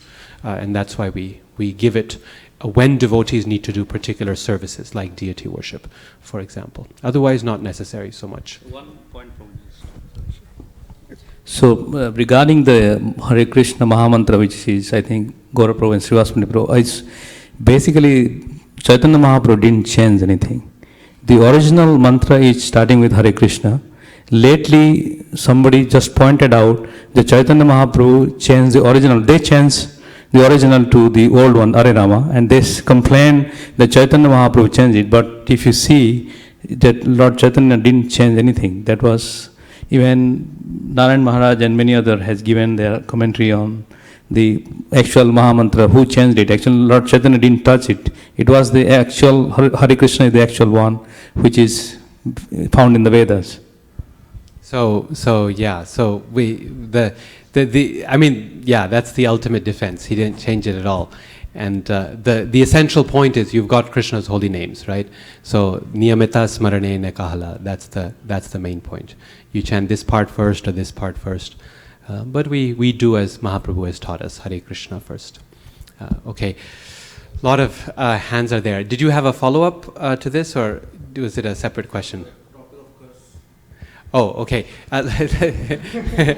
Let's do a couple more people, and then just to make sure everyone gets an opportunity. In the far back there. Hare Krishna, Prabhu.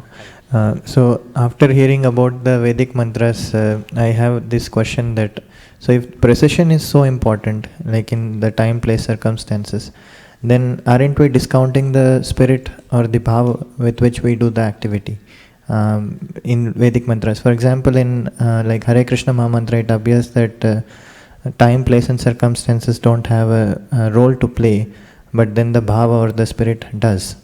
And in the Vedic mantras, is it vice versa?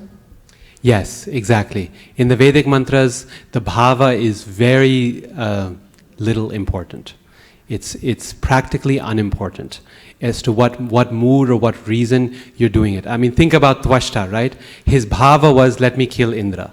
And the result he got was completely opposite of that result. So this is the problem actually, especially for Kali Yuga, is that the bhava, I mean, look at the Brajavasis when they're doing the Indra Yagya. That's a Vedic Yagya they're doing to satisfy Indra. Their bhava was to please Indra. They did not want to offend Indra. They were following what Krishna said because they wanted to follow Krishna, but it wasn't that they were doing it out of spite for Indra. And yet, as a result of his discontinuing that yagya, Indra got so upset he nearly destroyed them. So this is the problem, is that with the Vedic mantras and their caretakers, which are the demigods, the devas, you don't the bhava is minimally important in the Vedic chanting. So that means Vedic mantras are more ritualistic than spiritualistic. Definitely, and this is why they're called karmakanda, right? And this is precisely, and this brings us to a key point, right? This is precisely then why Krishna in Bhagavad Gita, he is not impressed by the Vedas, right? He says that the flowery language of the Vedas, the language is beautiful and it's powerful, but it's not going to help develop this spirit of detachment, of spiritual knowledge, that he is vyavasayatmika buddhi ekeha kur. It's not going to develop that, right? Because bahushaka hinantascha buddhayo vyavasayanam. Your intelligence becomes everywhere, right?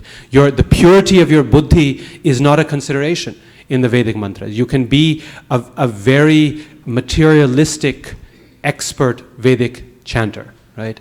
And that's perfectly fine. The Vedas will still be effective, even though your mind is completely polluted with material desires. No problem.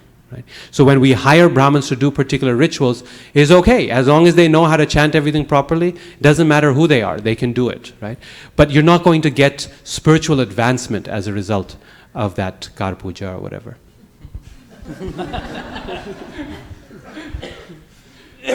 Hare Krishna, Prabhu. So you very nicely mentioned that we can take the holy name of Krishna in any situation, any location, any situation of the body. But I think you also mentioned that it is very important to have the state of mind focused on the lotus feet of Krishna. So because there is a subtle difference between situation of the body and state of the mind. So could you please elaborate a little bit on that so that we can remember nicely? Yes, actually, when we move on in a few minutes, then there's going to be, we're going to talk a little bit about this difference, how the role of pronunciation in the chanting of the Mahamantra and other such Vaishnav Krishna Katha, how that is different, and the role of intention and of the mind and one's bhava in that. So if we can hold on for just a minute. Thank you. Yes. So in the interest of time, we'll have another session for questions, but let's keep moving on here since we have to conclude this first session at 10:30. Hopefully you get a sense of the power of oral transmission, number one, of the glories of the Vedic tradition, why it's a tradition that we as Vaishnavas can be very proud of, and why we align ourselves with the Vedic culture.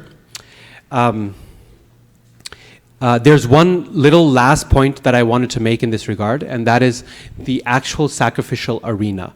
When the yagya is being performed and the Brahmin is offering various things into the sacrifice, as a result of those offerings, he is maintaining the world, right? Affecting change in the world. He's paying his dues. By doing these Vedic yagyas, Krishna says, there develops a relationship of giving and taking between us and the devas and the demigods, right? We give them, they give us sunlight and rain and all of that, and we give them payment for those goods through the Vedic sacrifice, right? So, dehimam dadamite. I give you, you give me, right? That's the relationship. It's an economy of exchange between us and the demigods. That happens through the medium of the yagya itself. And the yagya becomes a microcosm that affects the macrocosm, that changes something in the big picture. The little picture changes something in the big picture. Now, the analogy for this is just like when you want light and heat in your home. So you the power company provides the light, and the water company and all of that provides water. You need to pay your bills as a result. So to pay your bills, in the old times at least, you would write a check, right? Now, someone can look at that and say, why will spilling a little bit of ink on a piece of paper and putting it in an envelope somehow keep your lights on? It's a pretty ridiculous proposition, right, to think that way. For someone who doesn't know the economy behind it, that putting some money into an envelope, putting a piece of paper saying, I promise to pay, and sending it, putting another little sticker on the corner, sticking it in a little box, and all of a sudden it'll be paid. It's a ridiculous proposition. But for someone who knows, they understand that by sacrificing that ink on that little sacrificial arena of your checkbook and putting it into the mail, you're going to keep your lights on. This is true of the Vedic sacrifice as well. By offering the grains into the little square of the fire, you're going to keep the sun and the moon shining and the rain falling. In our context, this is also true of deity worship and the various sorts of yagyas and so on we do for the deities. Is that a skeptical person may say, well, how is this possible? Right? You're saying that there's going to be, Parjanyadanna Sambhava, right? That there's going to be a rain as a result of you banging the drum in this room. Mm-hmm. How is that possible, right? That's a ridiculous proposition. Or because you're doing nice puja, therefore the world is going to be peaceful and harmonious and Krishna is going to give a lot of rains. But it's the same idea, right? The microcosm affects the macrocosm. The little thing has the ability to change the big thing. When we do our mantras for the deities on the altar, not just we benefit, but the whole city, the whole town becomes auspicious as a result of that sacrifice. When we do Sankirtan Yagya, which is also a Yagya, then everything becomes auspicious, right? It says that the Vedas say that, the Puranas say that when you chant, the devotees chant with their hands upraised in the air, then they push away all the bad influences of the different planets. So we don't have to do we don't have to do the Navagraha Puja and all of that, right? Because we're dancing in Kirtan and that's sufficient, right, for that. So again, microcosm, what happens in this little temple room affects what happens in the big, big universe at the same time, okay? So all of these principles, they come down straight from the Vedic times, And these Vedic mantras are the origin of the Sanskrit language that we want to talk about, okay?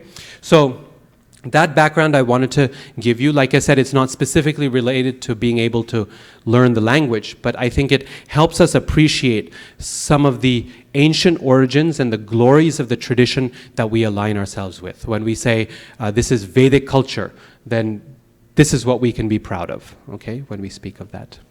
Now, let's now focus more then on the Sanskrit itself. Okay?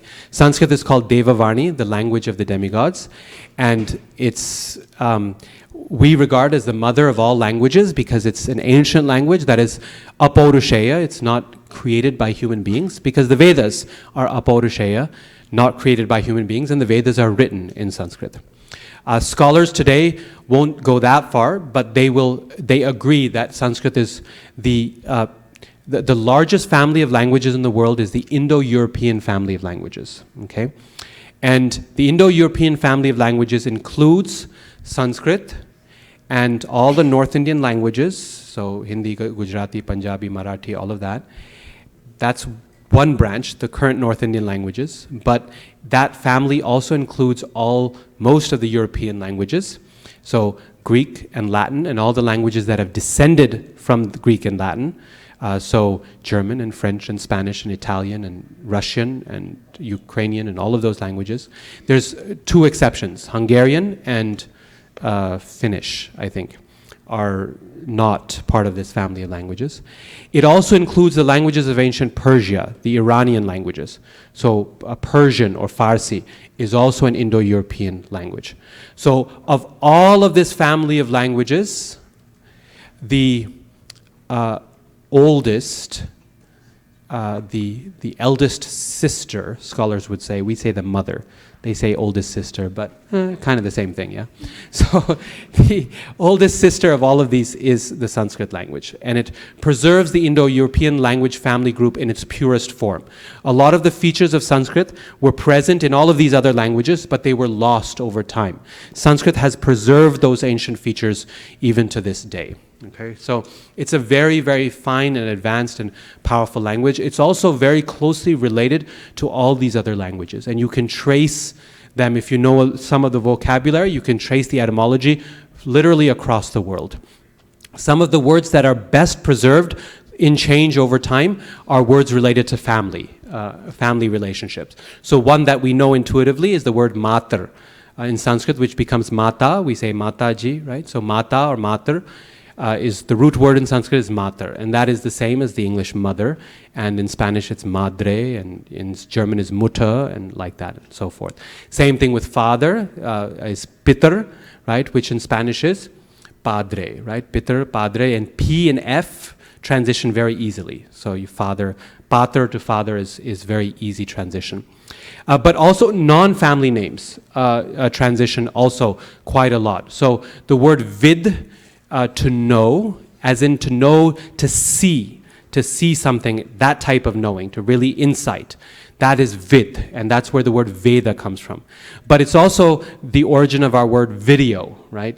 Definitely less profound than Veda, but it's the same sense as seeing, right? As seeing, okay? The word janu in Sanskrit is exactly the same word as Kni in English, K-N-E-E.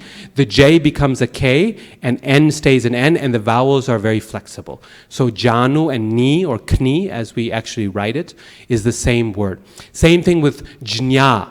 Jñā is to know. From that word we get Jnana, right, knowledge. So Jñā is the verb to know.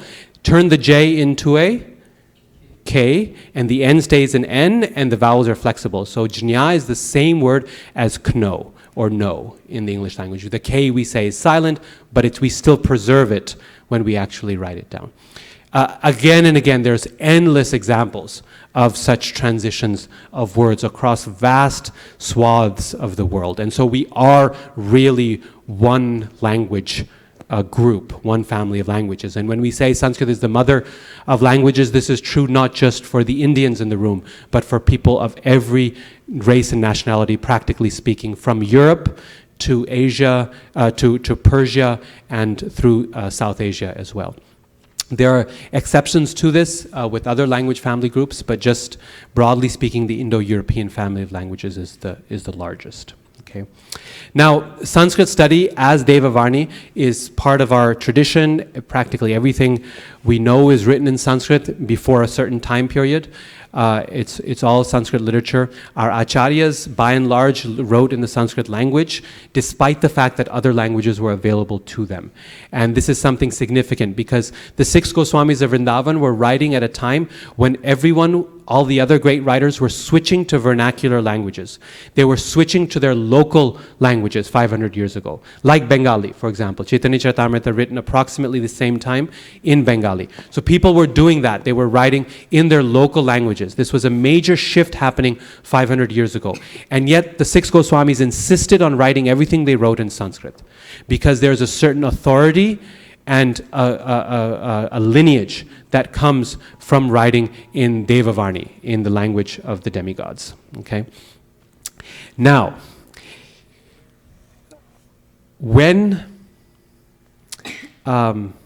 despite the fact that Sanskrit is so glorious, and we've talked about all of its history, when typically devotees asked Srila Prabhupada if they could study Sanskrit, his usual answer was no.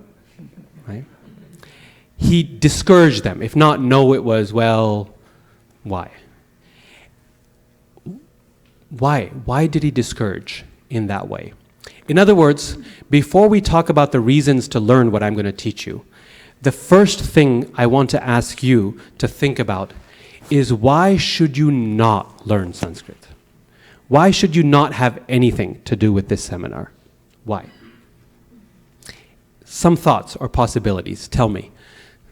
Yes, Prabhu.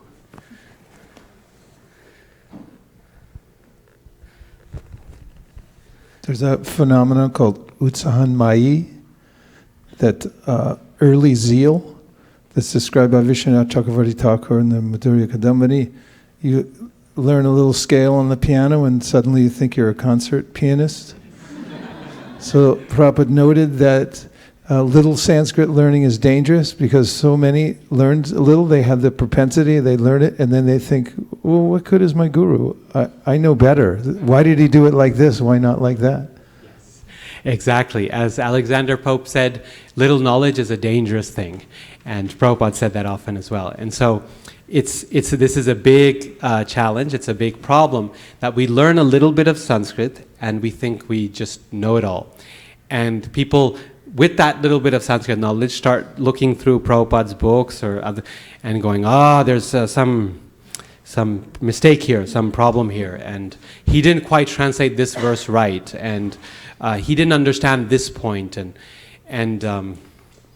that is definitely the beginning of one's downfall in spiritual life, because this mood of I know more than my spiritual master. There's actually a really nice story in Chaitanya Bhagavat where Ishwarapuri he has written a book. I forget its name now. Vishnu Ratnavali. I forget. But he wrote this wonderful book and then he gave it to Chaitanya Mahaprabhu because Mahaprabhu was very learned in Sanskrit and as a young man, and he gave it to him and said, please correct it. Tell me if there are any mistakes. And Mahaprabhu was like, there are no mistakes. This is, whatever you write is perfectly good. And his spiritual master insisted, and Mahaprabhu said, no. And he insisted, and finally Mahaprabhu went through and found one little mistake. And so because his guru was insisting, he pointed it out. And then Ishwar Puri came back and said, well, actually that's not a mistake because of the following reasons, and this grammatical rule allows for that particular usage. And Mahaprabhu said, see, I told you. And then there's this very nice verse, and I don't know the whole verse, but the verse essentially says that, a great, I don't know how I forget how it goes. The last line is Bhavagrahi Janardana, okay? But the beginning says that a great Pandit says Vishnave Namaha. So you see, when you say Om Namo Narayanaya Aya, Krishnaya Namaha, Madhavaya Namaha, Govindaya Namaha, Aya, right? So when you go to Vishnu, you think, Om Vishnaya Namaha, right? But Vishnaya is incorrect. The correct form is Vishnave. So it says that the average person says Vishnaya Namaha and the scholar says Vishnave Namaha. But Krishna is Bhavagrahi Janardana. He understands the import in the end. So this is, anyway, the point is that this is a big problem in learning Sanskrit. Is little knowledge is a dangerous thing. We think we know so much, and this is not a theoretical challenge. I've seen this happen so many times. People take one semester's worth of Sanskrit, and all of a sudden their eyes are open to so many so-called mistakes in the books. Not just Prabhupada's books, but even in the scriptures themselves, right? Shankaracharya was pointing to mistakes that Vyasadeva made. This is one of the problems we have with Shankaracharya. He adjusts different prefixes and suffixes on the Upanishads and Vedanta Sutra because he thinks they're not quite right. So this is a problem right from the beginning, from your first semester of Sanskrit all the way till you become Shankaracharya. This danger is there. This danger is there. Okay? So one important problem. What's another reason why Sanskrit learning is dangerous? You can get distracted from the real goal of achieving Krishna consciousness. Yes. So it can become a big distraction, right? Because our goal is not to become Sanskrit Pandits, but to become devotees of Krishna. And does one need Sanskrit to become a devotee of Krishna? No. Does one need Sanskrit to become a pure devotee of Krishna? No. Does one need Sanskrit to go back to Godhead? No. So what's the point, right? This was another reason that Prabhupada would often give. What's the point? He used to say, look, I've given you Sanskrit in all of these books just so you don't have to learn. I've put the word to word, I've put the translation. So any word you need to know, you can see it, right? So I've done all this work just so you don't need to learn. Don't waste your time. Don't waste it. It can be a distraction because it takes a lot of time and a lot of energy. To learn Sanskrit well, you need 12 years in the forest, okay? Less than that, and you can't call yourself a Sanskrit scholar, right? Definitely not. Not even a person learned in Sanskrit, forget scholar. That's the basic that a child would do, right? Starting the age of 5, spend 12 years in the forest with the guru, and for the first 5 years, you just memorize Panini's sutras, grammatical sutras. The teacher doesn't explain you anything. You just memorize. There's about 4,000 different sutras that you have to memorize, and you just memorize, and then you'll start to learn, and after 12 years, you can call yourself that you know Sanskrit. It takes a lot of time and energy and effort, and Prabhupada says, we don't have so much time, there's so much to do, and plus we have to become devotees, and that takes time and effort. So don't make it a distraction, don't do so much work unnecessarily, right?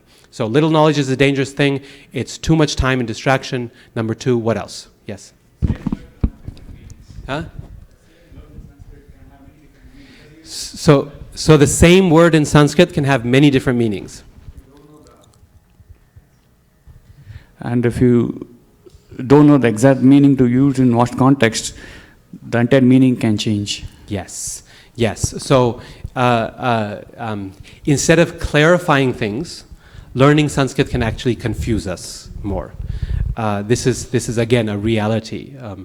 Things that are very clear can become muddled after we learn Sanskrit. Sometimes people learn Sanskrit so that they can better understand the scriptures, right, more clearly. But often the result, at least in the first few years of learning Sanskrit, is the opposite.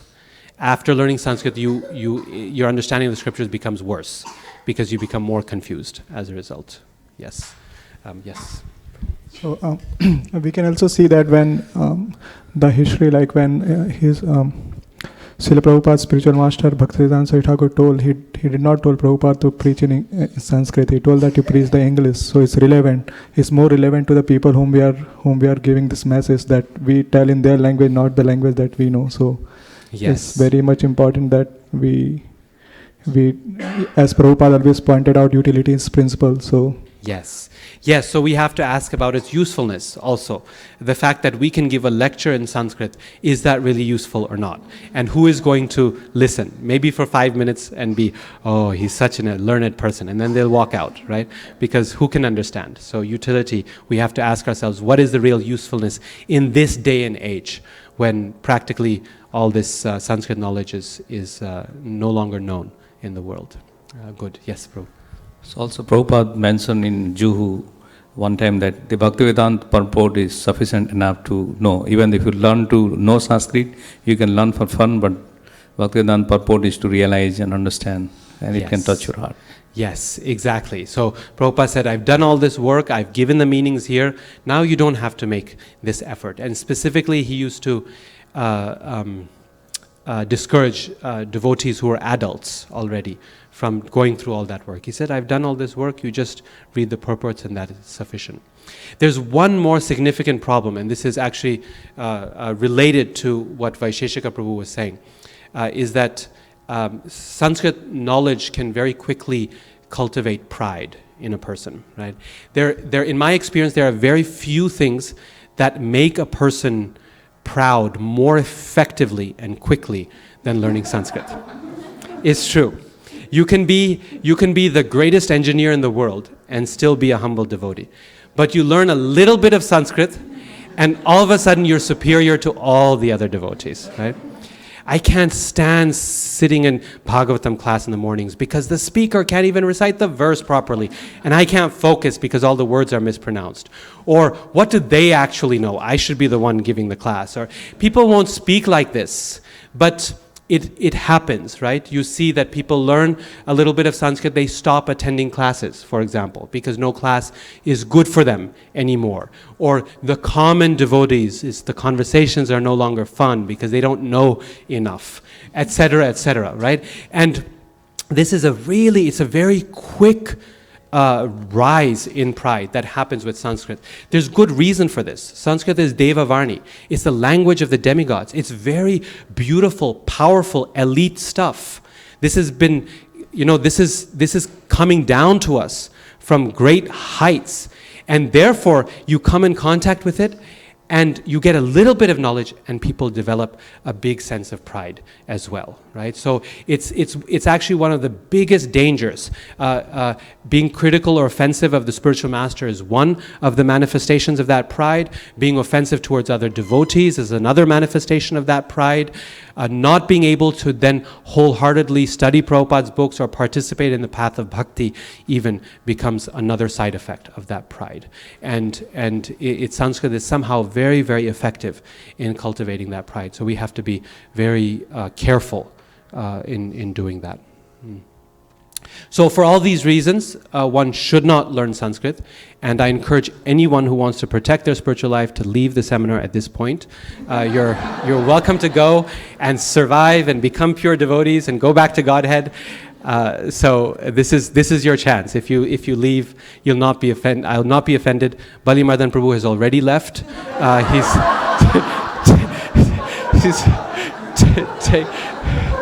He's taken shelter at the lotus feet of the deities already. So all of you can follow his example if you want and go and do your service. The fundamental point is that we should cultivate as much knowledge as is useful for our service, right? This is the fundamental thing. In this way we can be careful not to fall in the trap of atyahara, or collecting too much more than necessary. There's so much to know, and believe me, for me it's really easy to fall in this trap of, oh, I haven't read this book, oh my God, I haven't read this book, I haven't studied this, this professor knows 10 times as much as I do about this subject, and this need to keep getting more, and I should buy that book too. This need to collect more and more knowledge is just as powerful and dangerous as the need to collect more and more money, right? We hear that a lot, right? That money is so dangerous, and Jesus says it's easier for to thread an elephant through the eye, or a camel through the eye of a needle, than for a rich man to approach God, etc. But it's just as, in fact, more difficult to deal with this tendency to collect knowledge, because once you become detached from the money, then it's collecting of the knowledge, right? That's the next stage. And so a good rule of thumb that has been very useful for me in my own practice, and because I'm dealing with these knowledge-oriented persons and contexts all the time, is to ask myself when that need arises, oh, I need to learn this and I need to learn that, and wouldn't it be good if I learned Latin and Greek as well? And of course it would be nice if I learned everything, but the question I stop and I try to ask myself is this useful for my service, right? And for some persons, this much information may be useful for their service, and for someone else, this much may be useful. So for the person for whom this much is useful, collecting this much becomes atyahara. But for someone for whom this much is useful, it's okay, they can collect it. But one has to find a limit somewhere. Otherwise, it becomes over-endeavor, over-collection, and it can become dangerous for our spiritual life as well. Okay? So these are all the reasons why not to study Sanskrit. And now, of course, because this is a seminar on Sanskrit, I have to give you the other side, which is there are some very good reasons to expose ourselves to at least a little bit of Sanskrit. And what are some of those reasons? Can I get your help in suggesting some of those? Yes.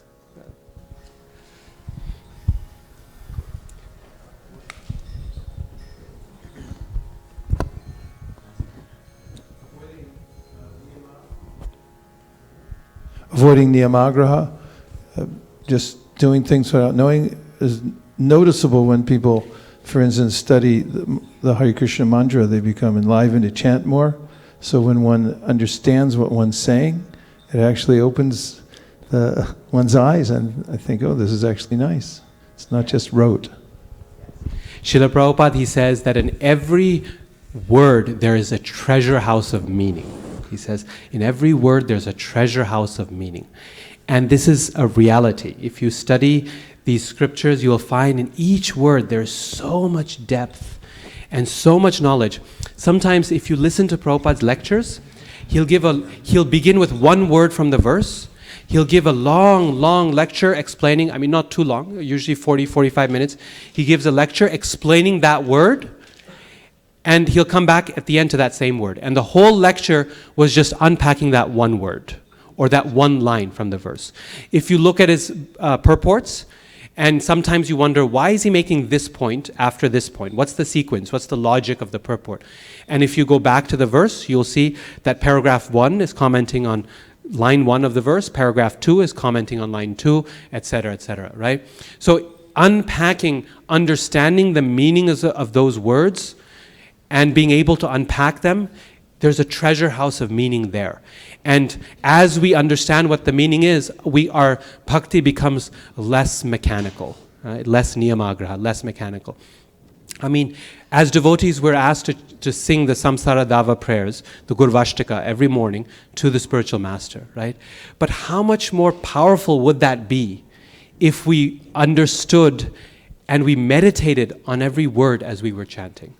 We don't need to know, we don't have to study 12 years in order to learn that, right? This is the point of the seminar. Even a little bit of exposure, if we just pay attention to Sanskrit, right? If you get nothing else out of this seminar, it's just paying attention to the Sanskrit in our books, you'll realize there's so much there, right? So much meaning. And when we're singing in the morning, right? Shri Radhika Madhavayorapara Madhurya Leela Gunarupanam. And you understand, how is it that I'm praising the spiritual master this morning?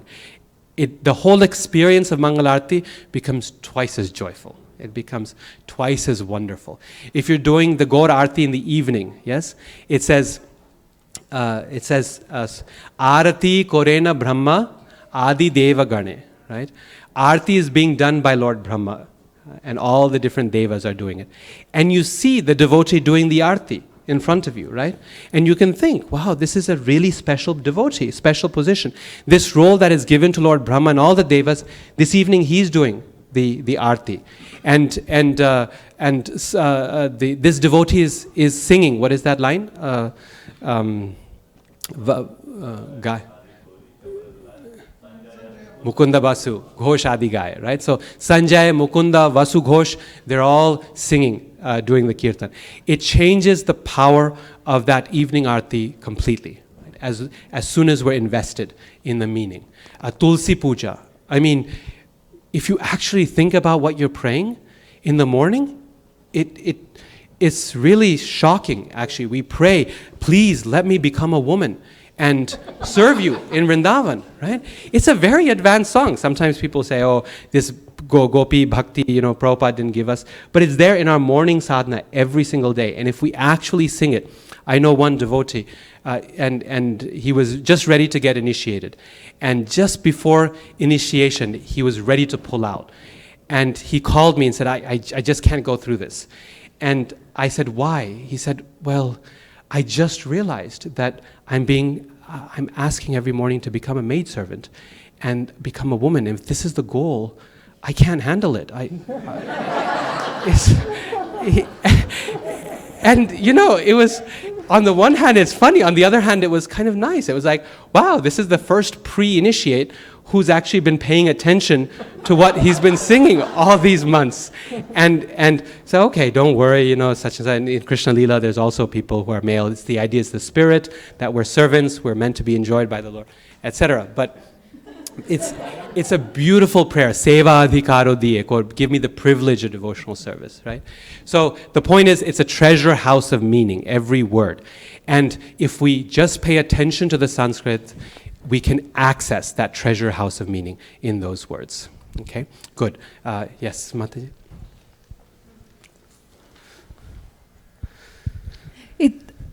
Whenever we explain Krishna conscious concepts, it becomes very authentic if we give the Sanskrit references. And also another reason is the words in itself, as you said, it's the words of demigods. It emanated from Krishna's mouth. So even just by hearing a little bit of those verses, people get pious credits. Like we see, like you bathe in Ganges, you get the thing of, you gave some cows in charities, so many things like that. So it gives authenticity. It's very, very effective for our preaching work, right? And this is one reason Prabhupada wanted us to read our books, to learn the verses, to understand what's actually meant, because it's very effective.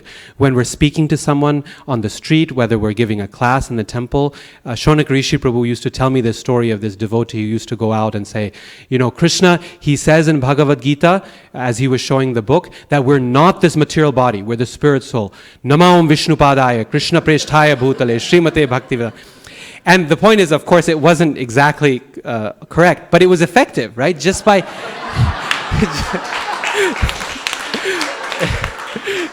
just by hearing the Sanskrit, people are impressed, okay?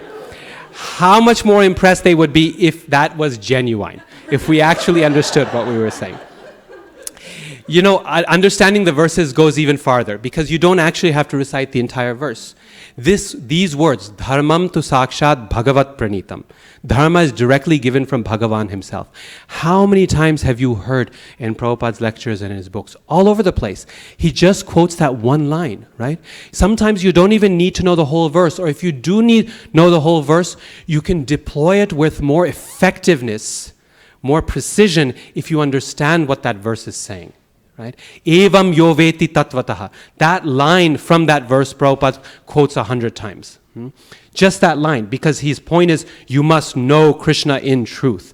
So we can use those verses more effectively by choosing a line, choosing a word to make the specific point we're trying to make, rather than deploying the verse in general, right? It's kind of, the difference is like dropping a bomb that just kind of obliterates everything there, versus using a very precise heat-driven weapon, right? It hits the target specifically. So we can use these verses and their power, their spiritual power, very effectively to make our point specifically. Nityo nityanam, chetanas chetana, very specifically, if we understand what it is that we're actually reading and learning. So good point. Yes, bro. On a practical level, it's easy to remember. 10 subjects of Bhagavatam or 12 Mahajans. If you remember the Sanskrit verse, it's pretty easy to remember. Otherwise it's hard to... Yes, because you've got the meter and the melody and all of that, so it's easier to remember. Good point. Yes. Our prayers become more effective, as in when we sing Namaste Narasimhaya versus Namaste Narasimhaya, it's like Namaste, I'm not paying obeisances, versus Namaste, I am paying obeisances. So once you understand that, you start paying attention to that, like Samsara Dava Nala Leadha Loka. Like the general trend is Samsara Dava Nal. So the Dava, so the once you put that attention to the word, I think the prayers become more deep, and you're rather not making an offense as well, though even it's bhavgrahi, but it gets more right. So this is an important point you bring up, which is that one of the things that Prabhupada most wanted us to know, if you see, he usually discourages adults from learning Sanskrit the full 9 yards. But one thing he asks all of his disciples and followers to be able to do is to read and recite the verses nicely. There's one very nice instance in Japan where Prabhupada spent a full hour and a half at the beginning of class, didn't even get to class, because he went through the entire room and he heard every devotee recite the verse and corrected their pronunciation. And they went through the entire chapter of Bhagavatam like this, very, very carefully. And Prabhupada said, he kind of flipped the earlier argument I was making on its head. Said, I made so much effort to put Sanskrit in my books, and you're not paying any attention to it, right?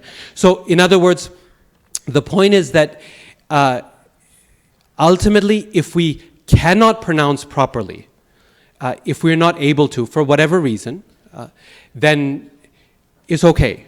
Bhavagrahi Janardana. Krishna, he understands, he accepts it. Just like when a child, when my sons were like 2 years old, they used to call my name in very broken ways, in broken language, and talk to me. And far from getting offended, it was actually really cute, and I loved it, their broken language. And it's kind of sad when their language cleared up. But at the same time, I'm happy, right? If it didn't clear up, I would be worried, right? So in the same way, when a devotee genuinely cannot pronounce, then Krishna, he understands, Bhavagrahi Janardana. Just like Tamal Krishna Maharaj in his book, Servant of the Servant, he describes this incident of Krishna, of Prabhupada and Jayananda Prabhu, the famous Jayananda Prabhu, and from San Francisco and so on. And he came into Prabhupada's room and one time, and he was upset. And he said, Prabhupada, I cannot pronounce these verses properly. It's just a whole mess. And Prabhupada said, it's okay, let me help you. And he gave him a verse and he asked him to read it. And Prabhupada corrected and corrected and corrected. And at the end of it, he asked him to recite the verse again. And Jayananda Prabhu recited again. And Prabhupada leaned back and started laughing, saying, it's hopeless. He said, anyway, it's okay. Bhavagrahi Janardana. Krishna, he understands.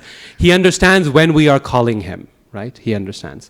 And so this is one thing I ask devotees after this seminar to not do, is to not spend your time when you do your japa trying too hard to focus on the exact Krishna or Krishna or Krishna or like that. There's a specific morning walk conversation where Prabhupada is speaking with, who is the famous Indian gentleman in Patel, in Juhu Beach, right? Prabhupada is walking and he's saying, he says something about Krishna, and Prabhupada says, what is this Krishna? And then someone else says, no, in Gujarat they say Krishna, and here they say Krishna, and some places they say something else, and Krishna, like that. And Prabhupada, he goes through these various things, and then in the end he says, anyway, Bhavagrahi Janardana. Krishna knows when we're calling on him, right? So that's not our focus. Our focus is on Krishna. At the same time, if we can pronounce nicely, then why not, right? Why not add power and meaning to our pronunciation, as you're saying, to our chanting by pronouncing it nicely? If we're capable and we make the effort at least to get it even 50 or 75% right, Krishna's happy, Krishna's pleased, right? Just like parents become happy when their children try to pronounce things nicely, try to recite nicely. It's a sign of our maturity in our Krishna consciousness. So after years of practicing, we should try to do it nicely. And in this way, we avoid unintended consequences. Because when we mispronounce, when we can pronounce nicely, then yeah, it does, maybe it's not exactly offensive, but it does border on annoying to Krishna when we start doing like that. Just like this, devotees were chanting Shri Guru Charana Padma in Prabhupada's time, right? And, it's okay, it's all, they didn't know and everything, but it was still annoying to Srila Prabhupada. The word Guru in Bengali means cow, right? So he's saying, why are you calling the spiritual master a cow? And he stopped Guru Puja to correct the devotees on this point. Actually, Lokanath Maharaj in his Sanskrit Charanam book, he gives a really nice example of this. He says, we chant, sometimes Shri Guru Charana Padma, and then that last line, Ha ha Prabhu Korodoya, Deho More Pada Choya, and devotees to try to sound really Bengali, they often say Choya instead of Chaya, okay? Now, Choya means 6 in Bengali. Chaya means shade. That's the word we're trying. Give me the shade of your feet. Choya means 6, right? So if you chant, Ha ha Prabhu Korodoya, O Lord, please be merciful unto me. Deho more pada choya. Please give me 6 feet. Right? So, O cow, O 4-footed spiritual master, please give me 6 feet. Right? It's a mess, right? It's a mess. And it's not very nice. It's not very sweet to the spiritual master when we mess it all up. Or when we chant Vande Guru Shri Charanarvindam instead of Guru, right? Vande Guru is the word. We do Vande Guru Shri Charanarvindam, which frankly more than 75% of people do, Vande Guru. Then that Guru becomes the subject case. And Vande is also the subject case. So we say, I offer obeisances, but what you're saying is, I, the spiritual master, offer obeisances, right? You're calling yourself the spiritual master as you chant. Just that little difference between guru and guru, right? So again, so many problems, mistakes. Gadadhar, it can totally change the meaning of that word. And all these things happen again and again and again and again. And it really messes things up in terms of meaning. Sanskrit is a language like that. One little change, one little difference can cause a big problem. So if we can pronounce nicely, we should do it, because Krishna appreciates the effort. Prabhupada appreciates the effort. And he asked, what's his name? His Sanskrit editor, Pradyumna Prabhu. He asked Pradyumna Prabhu to go from temple to temple and teach devotees how to pronounce and recite the verses nicely. He specifically said. And Prabhupada said, to make sure this does not become merely an academic exercise, he says you should begin and end your sessions with kirtan, he said. So, but he said, please go from temple to temple and teach the devotees how to do this recitation. So Prabhupada was keen on this, right? Making sure that we can all pronounce the words very nicely and effectively. So for our own spiritual growth, it's also very useful to do it like this. The final reason I want to give you for learning the Sanskrit and these verses very nicely is simply for the sheer enjoyment of it. These are beautiful, beautiful verses. If you read the verses of Srimad Bhagavatam, we talked about this a little bit in our last seminar on the glories of Bhagavatam. But these verses of Bhagavatam and also Bhagavad Gita, they are stunningly beautiful. The rhythm, the alliteration, the wording. Scholars who are not devotees have said that they have found, Daniel Ingle said that he's found no poetry more beautiful than the poetry of Srimad Bhagavatam. And he was a scholar who had studied all of Sanskrit literature and was not a Vaishnav in terms of practice, right? So these are beautiful works and languages, and we learn how to pronounce and recite them nicely. It's helpful for us. It fills our heart with joy and happiness, just like the Govindam prayers in the morning, right? When the tape comes on, Govindam, and Yamuna Devi is singing, and to this day, after so many years of attending Shringararati, it still gives me shivers when that comes on and you hear that glorious sound coming through. Those are verses from Brahma Samhita that have been sung beautifully.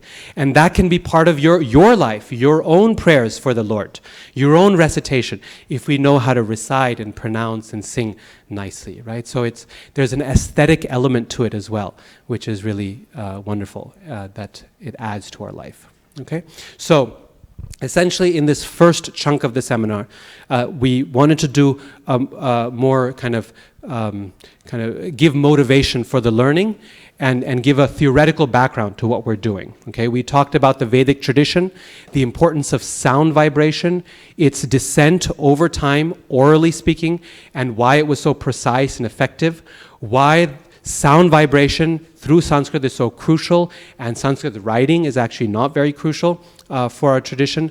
We talked about the effectiveness of mantras and why we say that one line of Prabhupada's books can change someone's life, or why this is a transcendental sound vibration which has the ability to affect the world.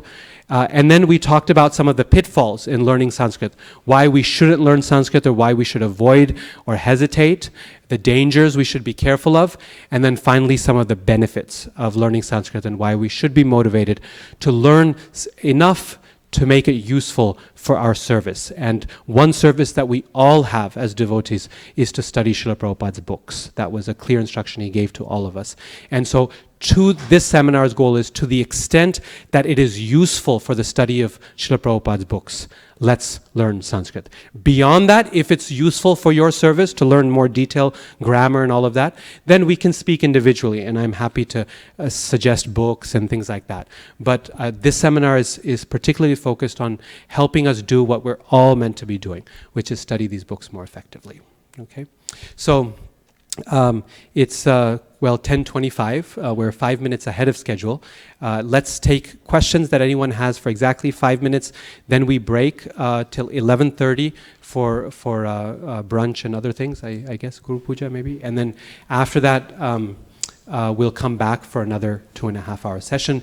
During that session, we're going to get into the actual nuts and bolts of the language, some of which will be familiar and some of which will be unfamiliar. But the goal is to get us, hopefully by the end of the day today, into learning the recitation of verses and how to distinguish what kind of verse it is and how to be able to recite that verse, regardless of how long or big it might be from Bhagavatam. Okay? So that's the plan, and then let's take maybe 2 questions for a last, yes? I have a question with Purusha Sukta prayers. Yes. So it is related to Lord Vishnu, Sahasra Shir Sa Purusaha Sakshat Sahasrapad. So with that in mind, it's very much corroborates with our Bhagavad Gita as well, where he's showing a Vishwarup. Why for one we have extremely strict norms, because it's from Rig Veda, and for other it doesn't have that strict norm, though both belong to Krishna? Yeah, because one is a technological application, and one is for the purpose of personal transformation, right? So Bhagavad Gita, Krishna is trying to convince Arjuna to transform his motivation and do what he wants, do his service. Whereas the Vedas, you can use them like that. We use Purusha Sukta for deity worship, for example. But the purpose of the Vedas essentially is to not make us into devotees. It's meant to help us advance in this material world, at least to the point of living according to the laws of God, doing this karma kanda worldview. It's meant to get us to that purpose. So they have different goals, different purposes, and therefore different uses. It's just like some medicines are by prescription only, and some are over the counter. And so depending on which one you're looking for, then it's got a different use. So you have to be careful accordingly. We'll try to get some people who haven't had a chance to ask questions yet. Yep.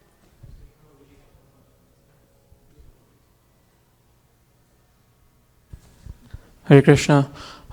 You were mentioning in the start that things have inherently become more visual than being oral, and you were referring to darshan in the past being more oral than visual. So for me personally, if I'm coming in and I'm trying to take darshan and I'm trying to look at all the intricate details, the dressing and all of that, is that less effective? Should I be doing something differently when I'm taking darshan?